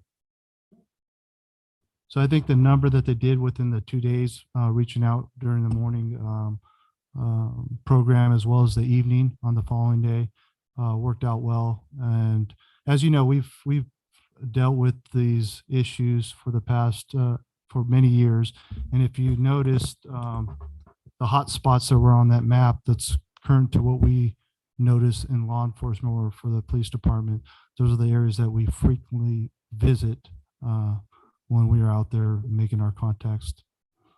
Before Lieutenant says his part, one of the questions that I asked CityNet, I think it was a couple weeks ago, was, well, what's to stop another city from saying, we'll just go to Hemet because they've got rooms that are available. And so that's the critical link that's really important for PD and CityNet, which CityNet obviously said that that's what they use to make determinations on what those connections are with the city of Hemet. So, in the instances where there are people that, don't have connections to the city, then it probably wouldn't be an opportunity or an area where we would, use one of our rooms to provide housing for them, and maybe try and connect them with family members from where they originate or where they're from, and get them connected with maybe someone back home. And so that's the key part that's really critical for this operation to work, the relationship between CityNet and the police department, as well as other departments as well, because I know Public Works is out identifying some of these locations too.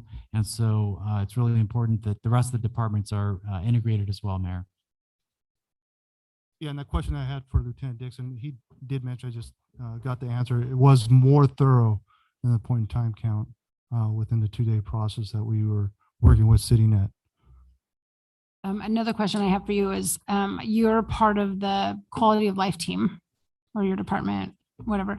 But you know how we're working on I know the city attorney has been working on the vagrancy laws.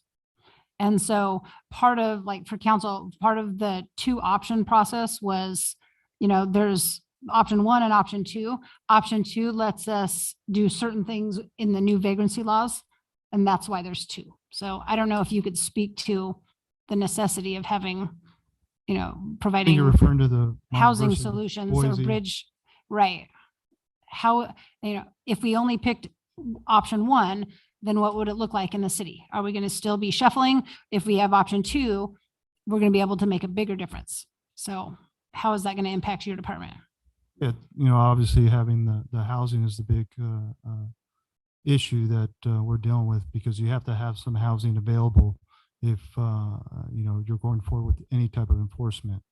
So that's a discussion, and discussions we had previously regarding our ordinance is having that available, so we don't further put the city in any type of liability.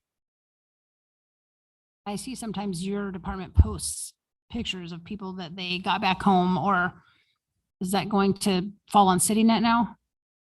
No, I think working as a Oh. partnership, I think, Okay. but But I we'll mean, have they'll be more. the social workers instead of you guys, because I feel like you guys do everything. Yeah, and I think whatever direction the city council decides to go, it will be a drastic improvement. Okay. I don't know who you guys want. You just call up who you want to ask questions to. Why it's taken us so long to get this done. Yeah, first of all, I appreciate you bringing this to us tonight. I think for far too long, we all recognize that the problem of homelessness is not unique to Hemet. It's not unique to Riverside County. It's a nationwide problem, and in varying degrees. And we know that many jurisdictions have tried many different approaches. So I'm happy to look at an alternative to what we've been doing. For me, and again, this is a lot to do with my background, but one of the biggest benefits that I see, and you just touched on it, Chief, is addressing the issue of the requirement that was imposed, and I'll use that word, imposed, on law enforcement by the Martin versus Boise case, because it limits our enforcement ability to deal with things like park curfews and situations like that, because unless we have designated bed space available as an alternative site for them, we can't even enforce our own municipal codes and timeframes and time constraints on things like city parks. So I think that's a huge part in my mind of why I'm leaning for option 2, because that really underscores their law enforcement's ability. It kind of removes some of the handcuffs on their ability to address some of that issues. And Chief, you touched on I made a note here, the importance of uniformity. I mentioned that earlier when we were talking about supervisory districts and the uniformity of approach in dealing with issues that impact a regional area, not just our jurisdiction. So, and I think that's very important, because otherwise, if there isn't a uniform approach, we just move the problem around.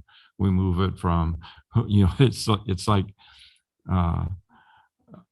crime prevention. Whoever squeezes the balloon the hardest is effective, and it goes into an area where there isn't the pressure. So I think the uniform approach to dealing with this particular issue is really, really important. So if there is some assurance that jurisdictions immediately around us are, whether it's CityNet or some other program, that they're doing the exact same thing we are doing. And so I'm encouraged by the fact that San Jacinto is already employing this tactic. I think that's really beneficial to us, considering this as an alternative. There was a comment made during public comment that kind of raised a question in my mind about the integration of this kind of an approach with Valley Restart. And so I don't know who's best to address that. I would like to say some things about that. CityNet, we have people here from other agencies here in town. And we have Susan here from, oh, she just went out. Oh, Susan from Valley Restart. We have Pastor Luis and Darius from Victory Outreach. And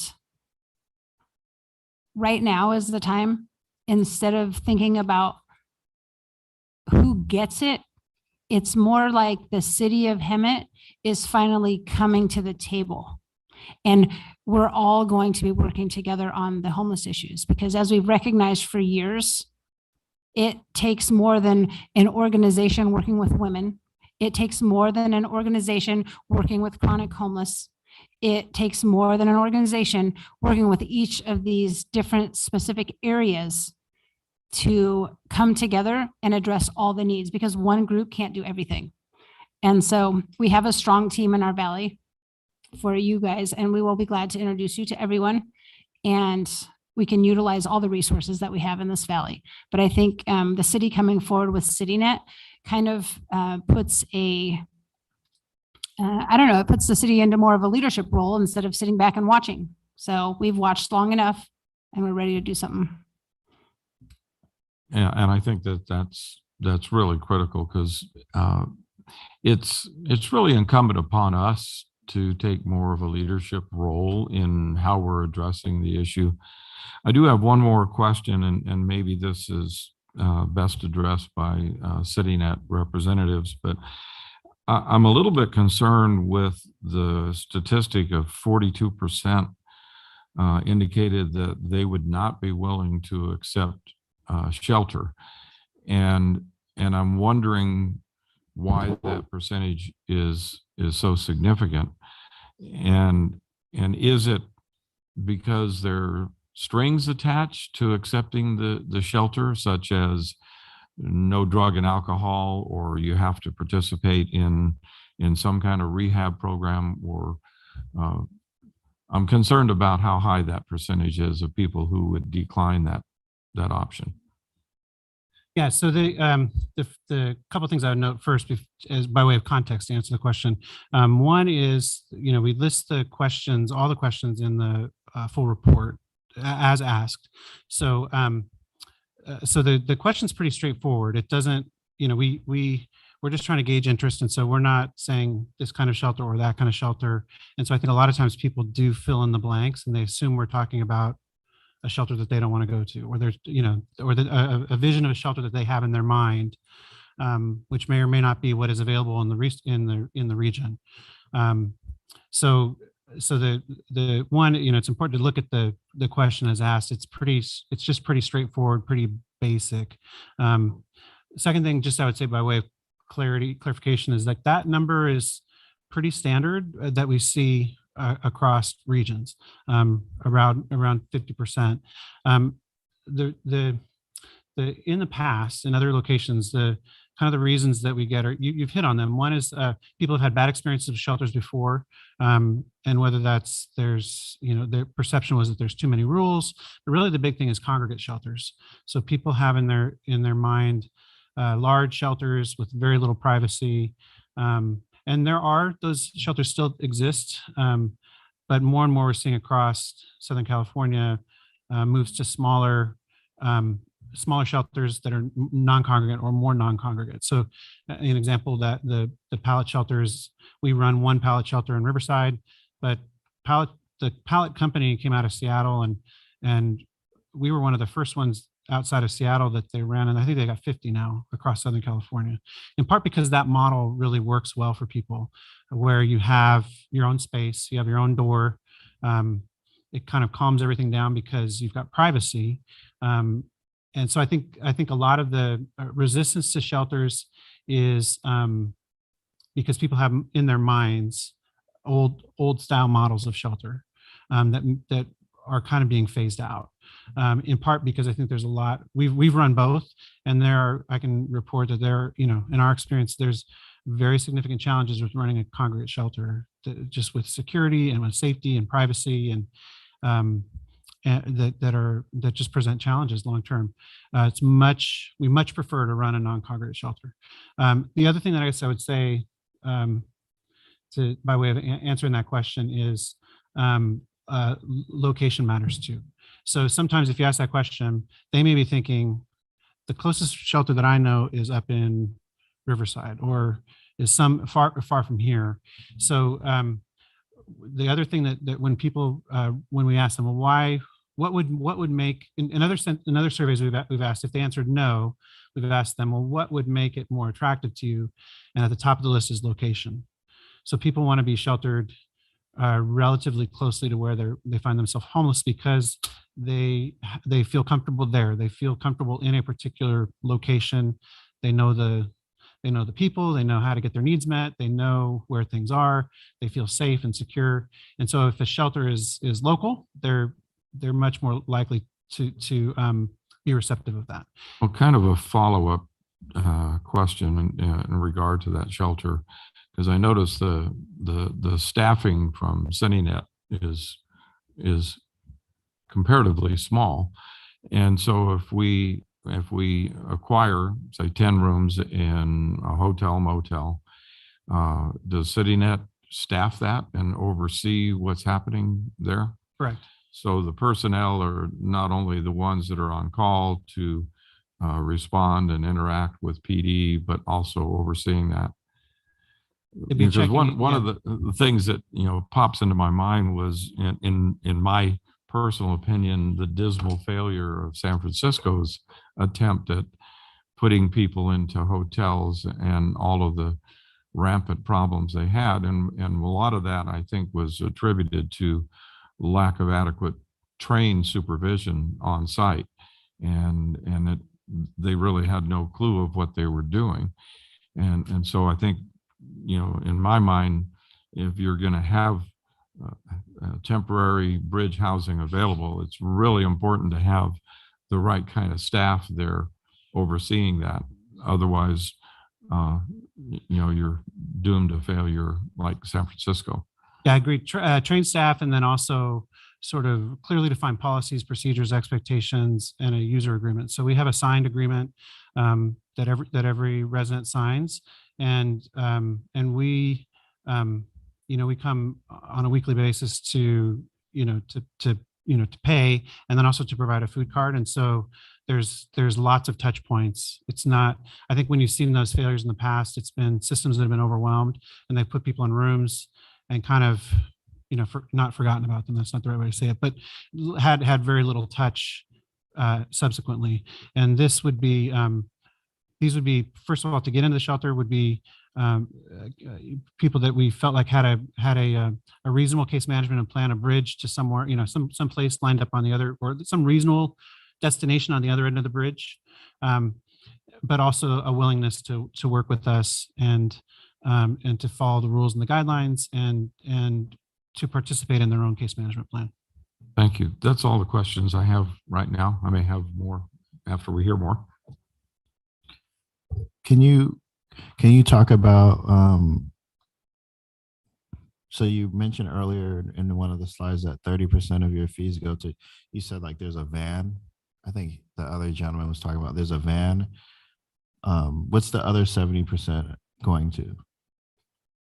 So the other 70% in the contract would be to staff salaries. So those would be still client, those would be still client facing, but they would pay for our staff. The 30% in the slide, like those were dollars that go directly to client services. So for transportation, relocations, bridge housing, sometimes people need a documentation. That's another big one. If they need employment materials, like sometimes people need work boots, or they need implements for they've got a trade and they need to get their license back. We have those kind of funds available that would go directly towards clients. The other part of the contract is laid out of it. Again, most of it is going to client needs, but that's through staffing. There is a administration portion and a materials and supplies portion of the budget, and that's in your But for the wraparound services For is the the, wraparound services, is the yeah. employment part. But those 30%, the 30%, even in option one, those are all funds that would be just directly to be available for our case managers to use directly for client needs. Are you guys able to negotiate with the hotels the cost of each rooms? That's Brad's. Many motel friends, owners that I've met over the past couple of years, we do our best. I mean, we give them our cell phone numbers. If they get a call before they call law enforcement, we say, call us and we will show up. Oh, that's great. So our goal is to sort of negotiate that. Again, sometimes weekly rates, we can be winsome. We try and get the best rate possible. In master lease situations, we may look into that where we sort of maybe in a particular motel, we lock in 2 rooms and we sort of have access to them for a month at a time. And in those cases, we really can sort of guarantee income and then meet sort of that threshold of like, we will use this room. We don't want empty rooms. We will find somebody. A question that's been kind of kicking around in my head and someone leaned and asked me, so I'll just sort of answer it in this context.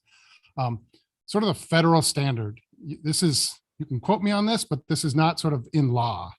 But what the federal standard is for cities is that to really get not around the Boise situation, that sort of restriction, but sort of what can you do to get enough shelter beds so that you can change the narrative on the streets from law enforcement standpoint, but also like we're taking this seriously. And the number that's out there, and the judge, we've heard this come out of his very mouth, that's managing all the cases, is 60% beds for your homeless population by the point in time count, not our count. So the standard is, and I could give you an example, if you want to call a city and ask, how did this work? Bellflower in LA County would be a great example. Very similar numbers, actually. Somewhere in the 225, somewhere in there was sort of their number.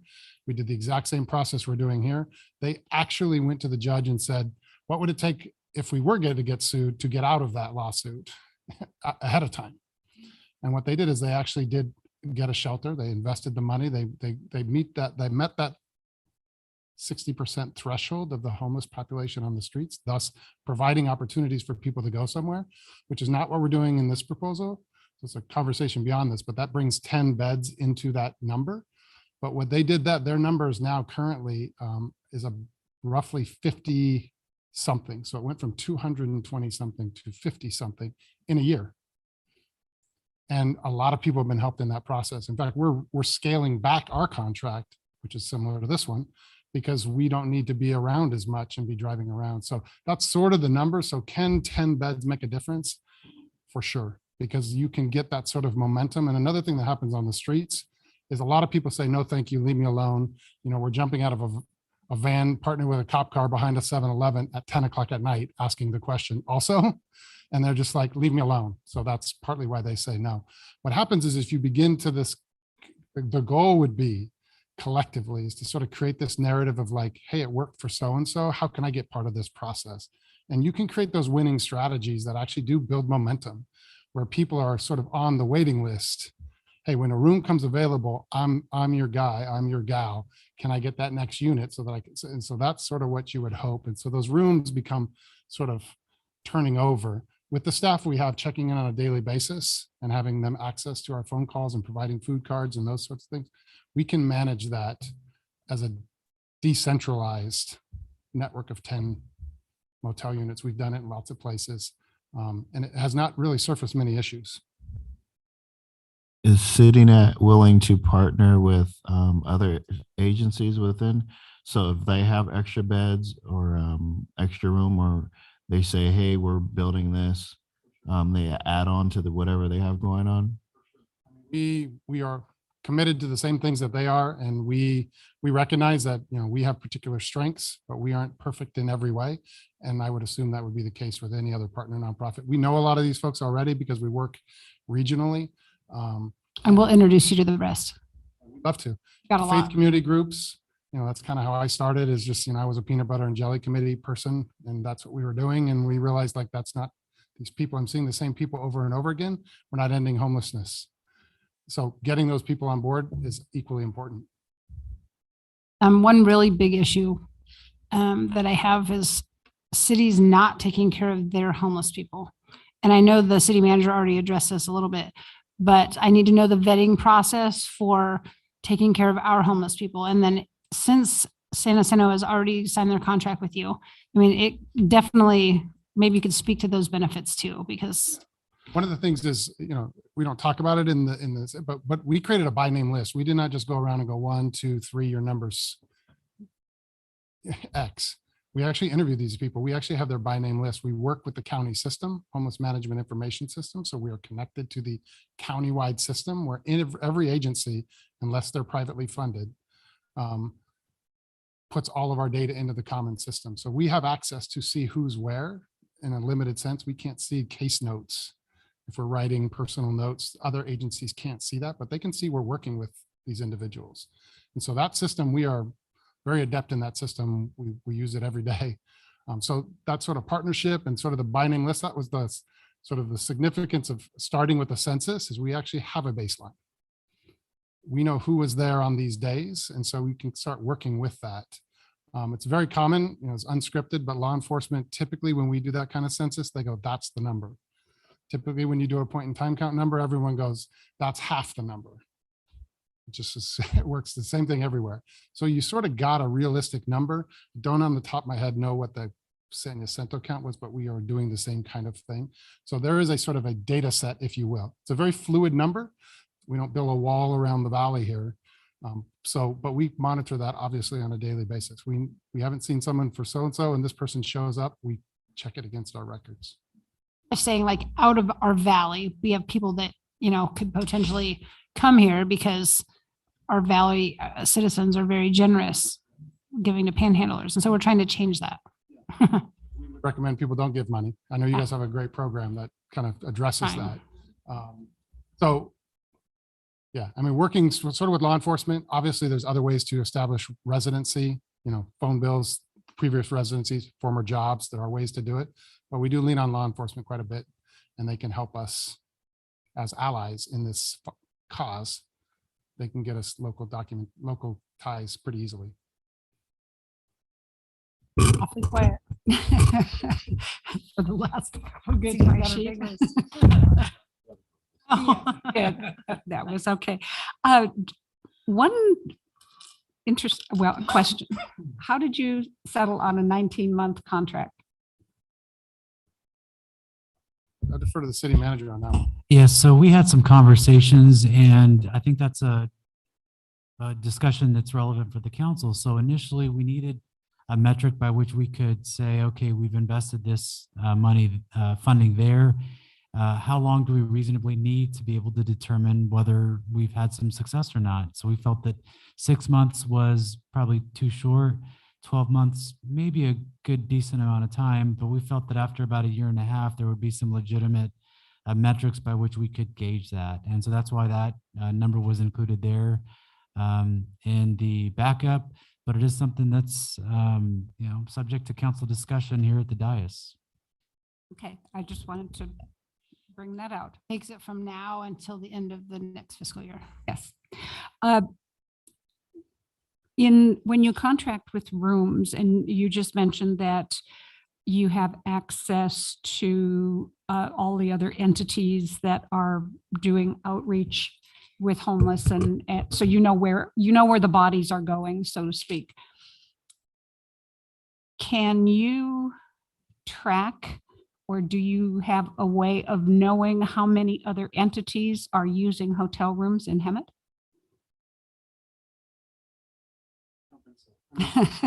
Sort of through conversation. I mean, we sort of the efforts on the streets is sort of the collective effort to identify who's on the streets, outreach workers, other agencies. There's sort of a chatter and you sort of pick up on that. But I'm not sure we would ever know. Truth is, in California, the truth is that our motel system in California sort of functions as our de facto homeless shelter network in the state of California. Oh, yeah. So it depends, because the reality is what will happen is, depending on, oftentimes we may come back in a year after we would maybe do another census, and we would say, what's interesting is the people we interviewed this time, 40% of them we have never met before. That's actually very common, just by definition. And it sort of speaks to transient nature in general by definition, but also speaks to the number of folks that are sort of living on the edge. They're literally one paycheck, one punch, one sickness away from finding themselves homeless. We typically find, particularly towards the end of months, we will bump into vehicles with kids living in the cars at the end of the month. So it's kind of a fluid number. The one exception would be because we're still living in the era of COVID, and nobody knows what's going to happen with that. And so one of the things that's happened with COVID is Project Room Key, which is a motel, an opportunity to put people in motels. So that would be an exception, is that if there are room key rooms in the region, those would all be entered into HMIS. And so we would have a window into that in the same way that the project that we would set up, we would be setting it up with an HMIS. So that's when Brad talks about funding source, if you're receiving federal funds or even funds that a city or a municipality is distributing from federal funds, then typically HMIS is a requirement. And so we've operated room key motel rooms in other areas. And so we've entered those in the system. And so in those cases, you would be able to see that. But if it's let's say it's a church that's just putting people up, they're typically not going to be entering that data into HMS. And so that's where we would rely on just the community meetings and the community understanding to try and coordinate resources. My reason for asking that was I'm not against this at all.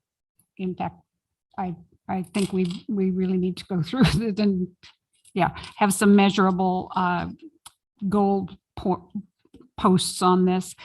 But if the city has, quote, 10 rooms in a hotel and we are able to have 10 people off the street at night in there, and another entity, say the county has 10 and another city has 10, we're going to have the same look on the streets in the daytime that we do now, and we're spending good money to solve the problem. And I just think maybe with working with other entities, we can solve this and say, again, as Carla If they said, don't have wraparound services, take then care of your own. Mhm. We're willing to spend the money to take care of what is here. The one response that what we do try to prioritize in working with cities and with law enforcement is those high profile cases. So one of the things that these rooms give us an opportunity to do is to get some traction with some homeless neighbors who otherwise either they didn't fit or they didn't want to go somewhere else. And in most municipalities, there's a smaller number that generates a disproportionate amount of calls from service, either from law enforcement, disproportionate amount of trips to the emergency room. They're in your libraries, they're in your parks, the different entities, your public works, your code enforcement all know the same group of people. And so one of the things that we've had some success with that does actually reduce the visible impact is getting some of those high profile people that for whatever reason, they just generate a disproportionate amount of attention. And this gives an opportunity to get them stabilized. In a lot of cases, then that's really what they need is they need some stable housing from which they can then take can kind of catch their breath and then start to take the steps to transition towards permanent housing. Well, I agree with this program, and I agree with what Carly said, that it's not one entity solving any of this. It's all of the entities working together to solve homelessness, and hopefully getting the county and the state online with better mental health and drug addiction programs that we can get people in and help them get back into a lifestyle that is beneficial to them and to their communities. But did you say that San Jacinto has signed a contract only for option one? We're currently doing option one. There's lots of conversation about potentially partnering together. I was going to say, I think we better that's- go next door and talk to some of our council Yeah, members. I think there is a strategic opportunity. You're seeing this. I use the Corona Norco example. They're Right. using a motel project. They're actually working to bring a shelter online there. I think you're seeing those conversations happening. Santa Barbara and Goleta, multiple cities are sort of saying, look, is there some property where we could stick sort of like, let's focus on that 60%, because if you get to 50%, you just missed it. If you could sort of, what is that number and how could we do that? And could you do a regional partnership like here to add beds would be something worth considering. Right. And incorporating part of the county, because we have East Hemet and South Hemet. that Exactly. We have And spoken about. Quite frankly, I know of a piece of property that is out towards the 215 that the county should be buying up and putting a regional facility in there, but so far they haven't It's a strategic agreed. partnership showing when cities start to work together using the Corona Norco, the fact that both those councils are engaged, it's creating, this is a resource deficient area. If you look at sort of how the county dollars are spent, there would be a case I think you could make to bring some of those resources here because we're serious, we're leaning in. If those supervisors decide who wants us, we'll talk to one of them. Say it. That's another, we'll add that to the letter. Yeah. I have, Okay, go ahead. Just one question. In your street outreach, how do you find the resources? Is it all county resources, basically, when you get into the mental health and drug addiction and other areas of health concerns that it goes through RHUS? Yes. And everything else. I mean, we have some particular faith communities that are really good on, for example, rehab homes, and that's sort of kind of how they organize themselves. So basically, you utilize all of the By any resources means that necessary. everybody knows about. Okay. And we definitely recognize that when it comes to severe mental health and those kind of things, we almost kind of treat ourselves as sort of, we can bring in, we're not just sending some county resource to drive around Hemet. We're saying, come to the corner of walk and don't walk, because we're here and we need someone to come here. When you're going to be here, and we'll meet you there. So there's sort of a little bit more of a targeted approach to maximize those resources that are spread thin and spread countywide. We can sort of bring them in and pinpoint focus. Very good. Malcolm and Russ asked my other questions, so thank you. I have one more question for you, and this is going to be a wild question, but let's just call them absentee landlords. So if we have other groups that are housing people in our hotels and you come across them, it pops up in your computer that this is who is providing the funding for this housing. How do we deal with absentee landlords or people that are not wraparounding their services? Wrapping their services around, however we want to say that. Yeah. I mean, I would. Would you call us and then we'll do it? I'll do it. Sure. And I think we would hope win part. I mean, sort of to the public, right? I mean, we want that kind of communication is what I'm saying. Community is what's necessary, right? So we would never discourage a group of people from building a partnership and reestablishing and being a community for this person, a positive influence. We would encourage that every step of the way.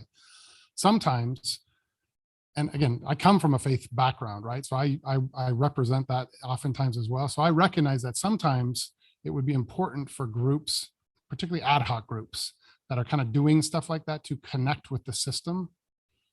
Call us and say, hey, we're working with so-and-so. Do you guys know them? Oftentimes those people will know a lot more because they pray with them, they talk with them, we wear shirts and we represent you. So sometimes there's a huge advantage for us to have relationships with people who know these folks and know about them and know their family and their background, which stuff they may never tell us. But it's also important that they talk to us because we have access, because we go to lots of meetings. There's sort of a system of care, literally a continuum of care that has lots of resources. And so I would hope that that energy and our energy would sort of bring those possibilities. So a church that's paying for this room over and over and over again, there may be resources or funding that could offset that. And then you can help them in other ways, like we'll fix their car or things like that. So there's some creative ways we can do it. So we do that all the time. We'd love to work with people that are potentially putting people in those kind of situations. Okay. We have a homeless outreach team, and we have a huge army of people in our city who will do anything. So if you're willing, then that will be great. Agent, we participate in the community meetings. I mean, we like our staff to be out there talking. That's what they're We need to all have the same philosophy of an approach. Otherwise, it's not going to help each other. So if that infrastructure exists here, or we can help create it. Like we do that in all the cities in which we work. Awesome. Okay. I just needed to know that. Yes. I fully answered your question regarding the connection that we make, connecting individuals with family members or some type of housing. We do it to success, and we advertise and we show it out on our social media platforms. But at the same time, do we spend that quality time? I think we can be more successful, but we do go to calls. It's call after call after call, and I'm a big proponent of resource multiplier, that, and having a program, whatever program that is, to have that connection, yet a resource for them to call that program, which we don't have that here. They don't usually reach out and call 911. Hey, I think I really want that program. But I think, to answer that question, I think that's where you're kind of driving towards. Yeah, having something there for a better resource, also spending that quality time, which, I always think we could do better. That's the benefit. Okay. Thank you.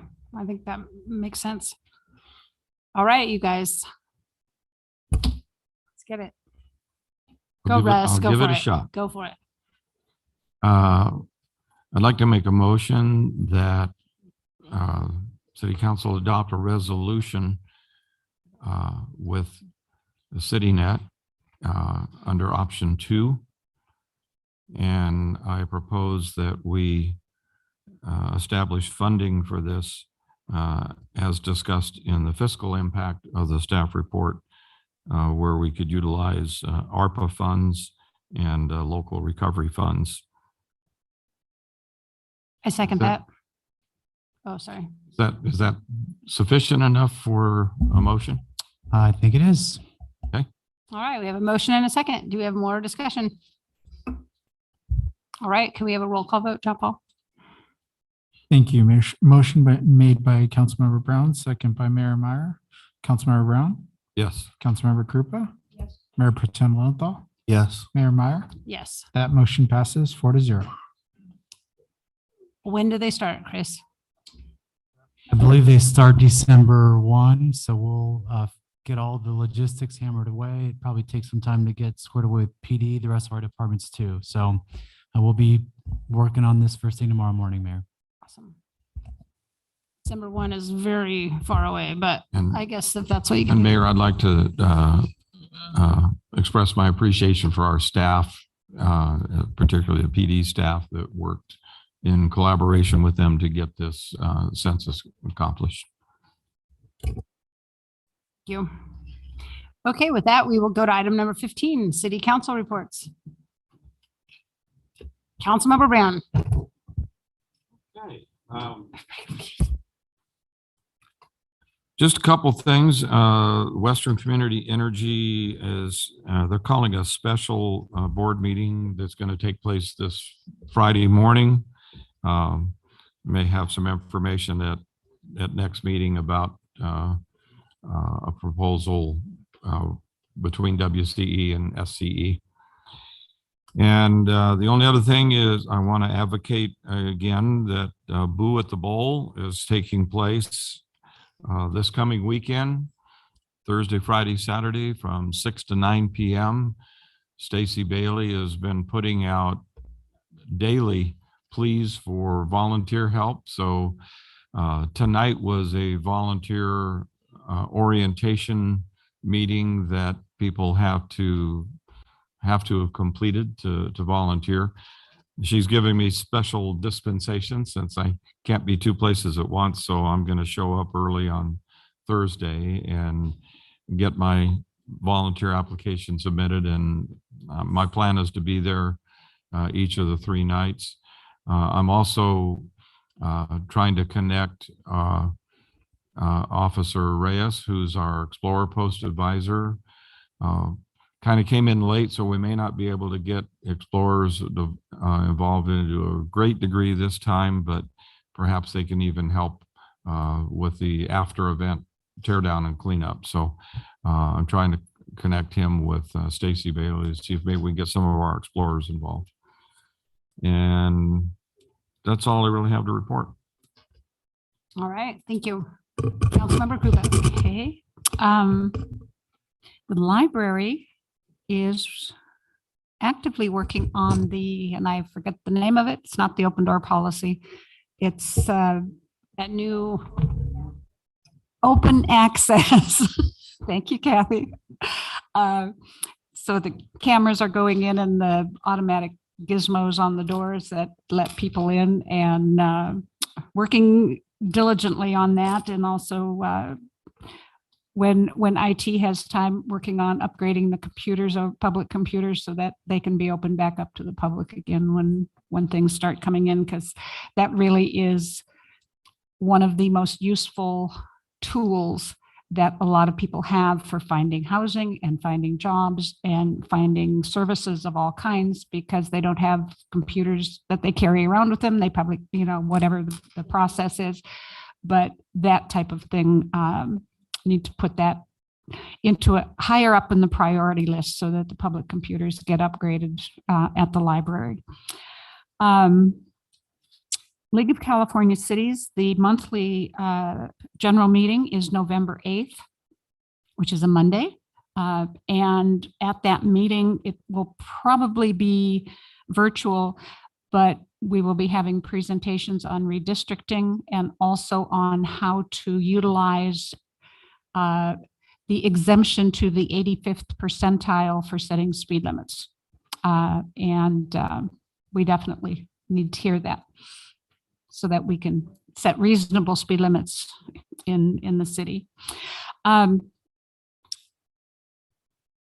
Let's see, RTA is this week, and actually at this week, there will be a presentation on a candidate for the new CEO position, Larry Rubio, who has been with the agency for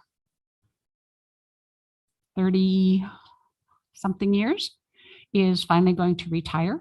He said he's had enough. He got through COVID, and he's going to retire. So we will be working on on accepting the proposal for a new CEO for RTA. One of the ladies that came and talked about the incident that the electric with Edison. I also received numerous phone calls, and I know numerous people who live in that particular area. I gave Eileen Flores's contact information to several of them, and I contacted her myself and sent her a text or an email saying this is what happened. A lot of the people that were impacted with some real high price damage to their homes, you really need to step up and take care of this. And she said, well, I'm sending out communications and sending them out claim forms. Well, then I heard back from several of them yesterday that Edison is denying the claim forms because it was a private contractor who was cutting down a tree and the tree landed on, one of their lines. Well, I don't know the situation and all of the intricacies and facts on that, but Chris, I think we as a city need to look into that and say it may be your lines and maybe it was your contractor, but these people need help, and they need help from Edison because it was a result of lines down that when they came back on, everything exploded in these people's homes. So it's not something that we can overlook. And I absolutely feel for these people. I know a lot of them that are still having utilities and equipment in their homes that they're running extension cords from their neighbors because their panels are blown and they can't afford to get them fixed. And now all the electricians are so busy that, take a number and I'll be out there in 3 weeks. It's not acceptable. We're going to have mobile homes burning down because they, as you said, they're tinder boxes at times. So anyway, off on that one. That's about it. It is horrible. It absolutely is. And so many of these people they're in their 80s and 90s. And most all of them are on fixed incomes. And you just can't afford an extra $1,000 to fix something. So you let it go. And that's not acceptable at all. So. Chris, is it possible to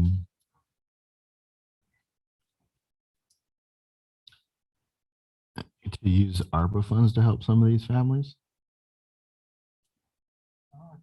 That's a good question. It's something that we can look into, and just so the council has an update, we're looking at probably December to bring forward some results from the survey, recommendations for some of the other items based on what the council talked about for ARPA. We can certainly look into the requirements, see if this is an area, and then review that when we do bring it to council. And I think that Edison needs to be held liable. They charge us enough. Yeah. Yeah. So Just because you contracted something out doesn't mean you're not liable, because you decided who you're going to contract out to, and that means that you're responsible. Or at least, did they have insurance and stuff like that that could cover some of these damages? Just one additional comment while we're talking about that. I think And I don't know to what degree, maybe city attorney could chime in on this, but we don't know the details or particulars. We don't know if the tree trimming crew was contracted by a private person or by Edison. But it seems to me, I know that the system has, the grids are designed that when there's an outage in an area, there's certain automatic things that occur. And one of the things that they attempt to do very quickly is redirect power through alternate grids so that they minimize the geographical area that's impacted. And I don't know that we know enough, but I don't know that it's something that maybe the PUC might need to look into to see if some of those automatic rerouting issues may have compounded the problem. So yeah, it may be that a private contractor that had nothing to do with Edison started this, but there's a chain of events that may have happened that I think we, and particularly the people that have been impacted this, deserve to know.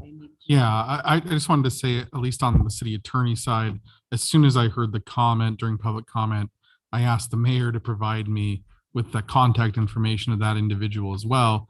You know, speaking generally, you know, any utility provider, including Edison, is responsible for their own negligence, not the negligence of others. So, you know, if someone crashes into a power pole and the power pole falls on your house, Edison's not going to pay to fix it.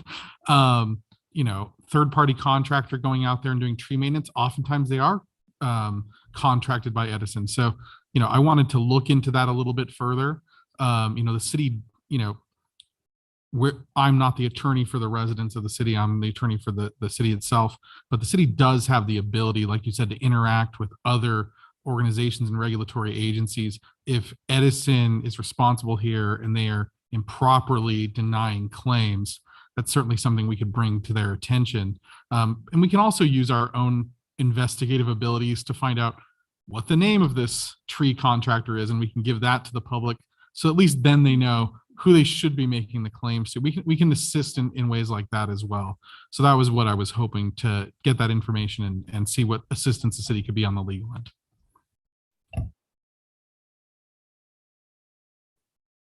All right, your reports. I don't have anything to report. Okay.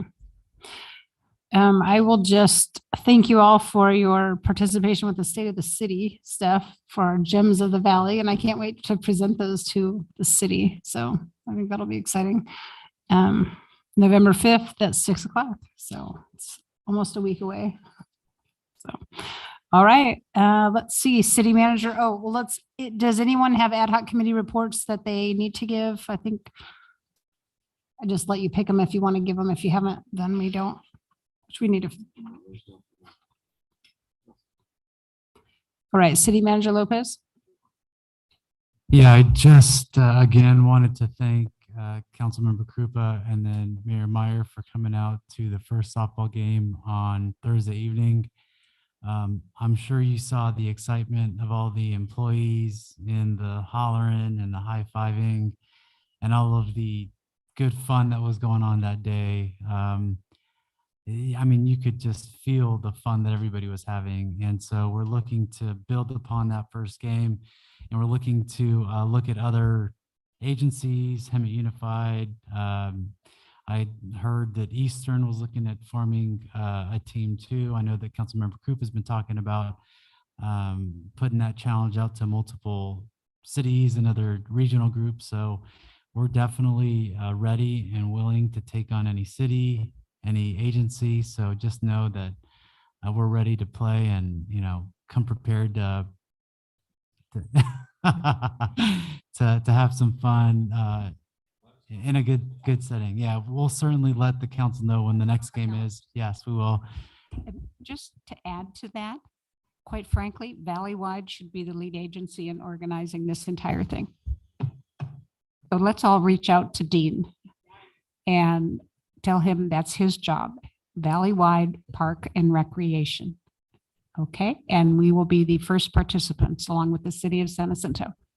There was, you know, just by the sheer nature of how all of our departments operate, it's not too often that we can all come together cross-departmentally and have fun and just have a good time. So it was good to see PD interacting with Public Works interacting with the clerk's office, with our office, with everybody. So it was just an incredible time for everybody. Okay, now you're leading me into sharing some of my comments, because I'm looking at all of the people who are playing and I'm going, I don't know any of these people. Knew a couple people in stands because Lorena was there and Kathy Keynes and Letty was there. That was about it that I knew. So we're there, and all of a sudden I'm going, who is that guy? Who is that guy? And Kathy goes, that's John Paul. I said, no, it's not. She goes, that's John Paul. I went, wow. And then another one scored, and I said, who's that skinny kid running over there? That's Chris. I said, Chris who? She goes, your city manager. I went, ooh, we looks even younger out there. But it was just funny. Everybody did have such a good time. And as you know, it was all ages. No injuries. No, the Definitely only injury was sore. Carly. Yeah, but it was good. I'm waiting for the next one because it was high energy and it was just fun to watch. That's it, Mayor. Can I ask Chris a question? Yes. Chris, does the library offer any kind of services like resume creating or anything like that? So if, CityNet does their thing and they house someone, does the library have like some things that could help them? We do, and we'll definitely connect CityNet with the library. Yeah. And that's also why we need the computers up, is because all of those resources are there, and the people that work at the library know how to do it and how to access things too. So absolutely. No, it's Sorry, good. Chris, I didn't mean to jump in on that, but boy, you mentioned the library, and I'm going to turn my microphone back on. All right, our next future agenda items. And you guys, this is really crazy, but I don't know if this needs to be on here unless Chris wants it on here. But back in January 2018, we keep having these in lieu of fees. We directed staff, and I found it in our minutes, and I can send it to you, I guess. We directed staff to have a plan so that it doesn't necessarily have to always come to council on the smaller items. And I don't know if that ever happened. Did it? It was before you. It was before Chris, but it's 13B in the minutes. And it's January 23rd. I don't know that we need to vote on it again because we already approved these and everything, but maybe you could just look into that. Okay. I want to add something to the list, but is there anything else anybody wants to add? All right. With that, we will adjourn our meeting. Oh, do you want me to open the meeting back up? Oh.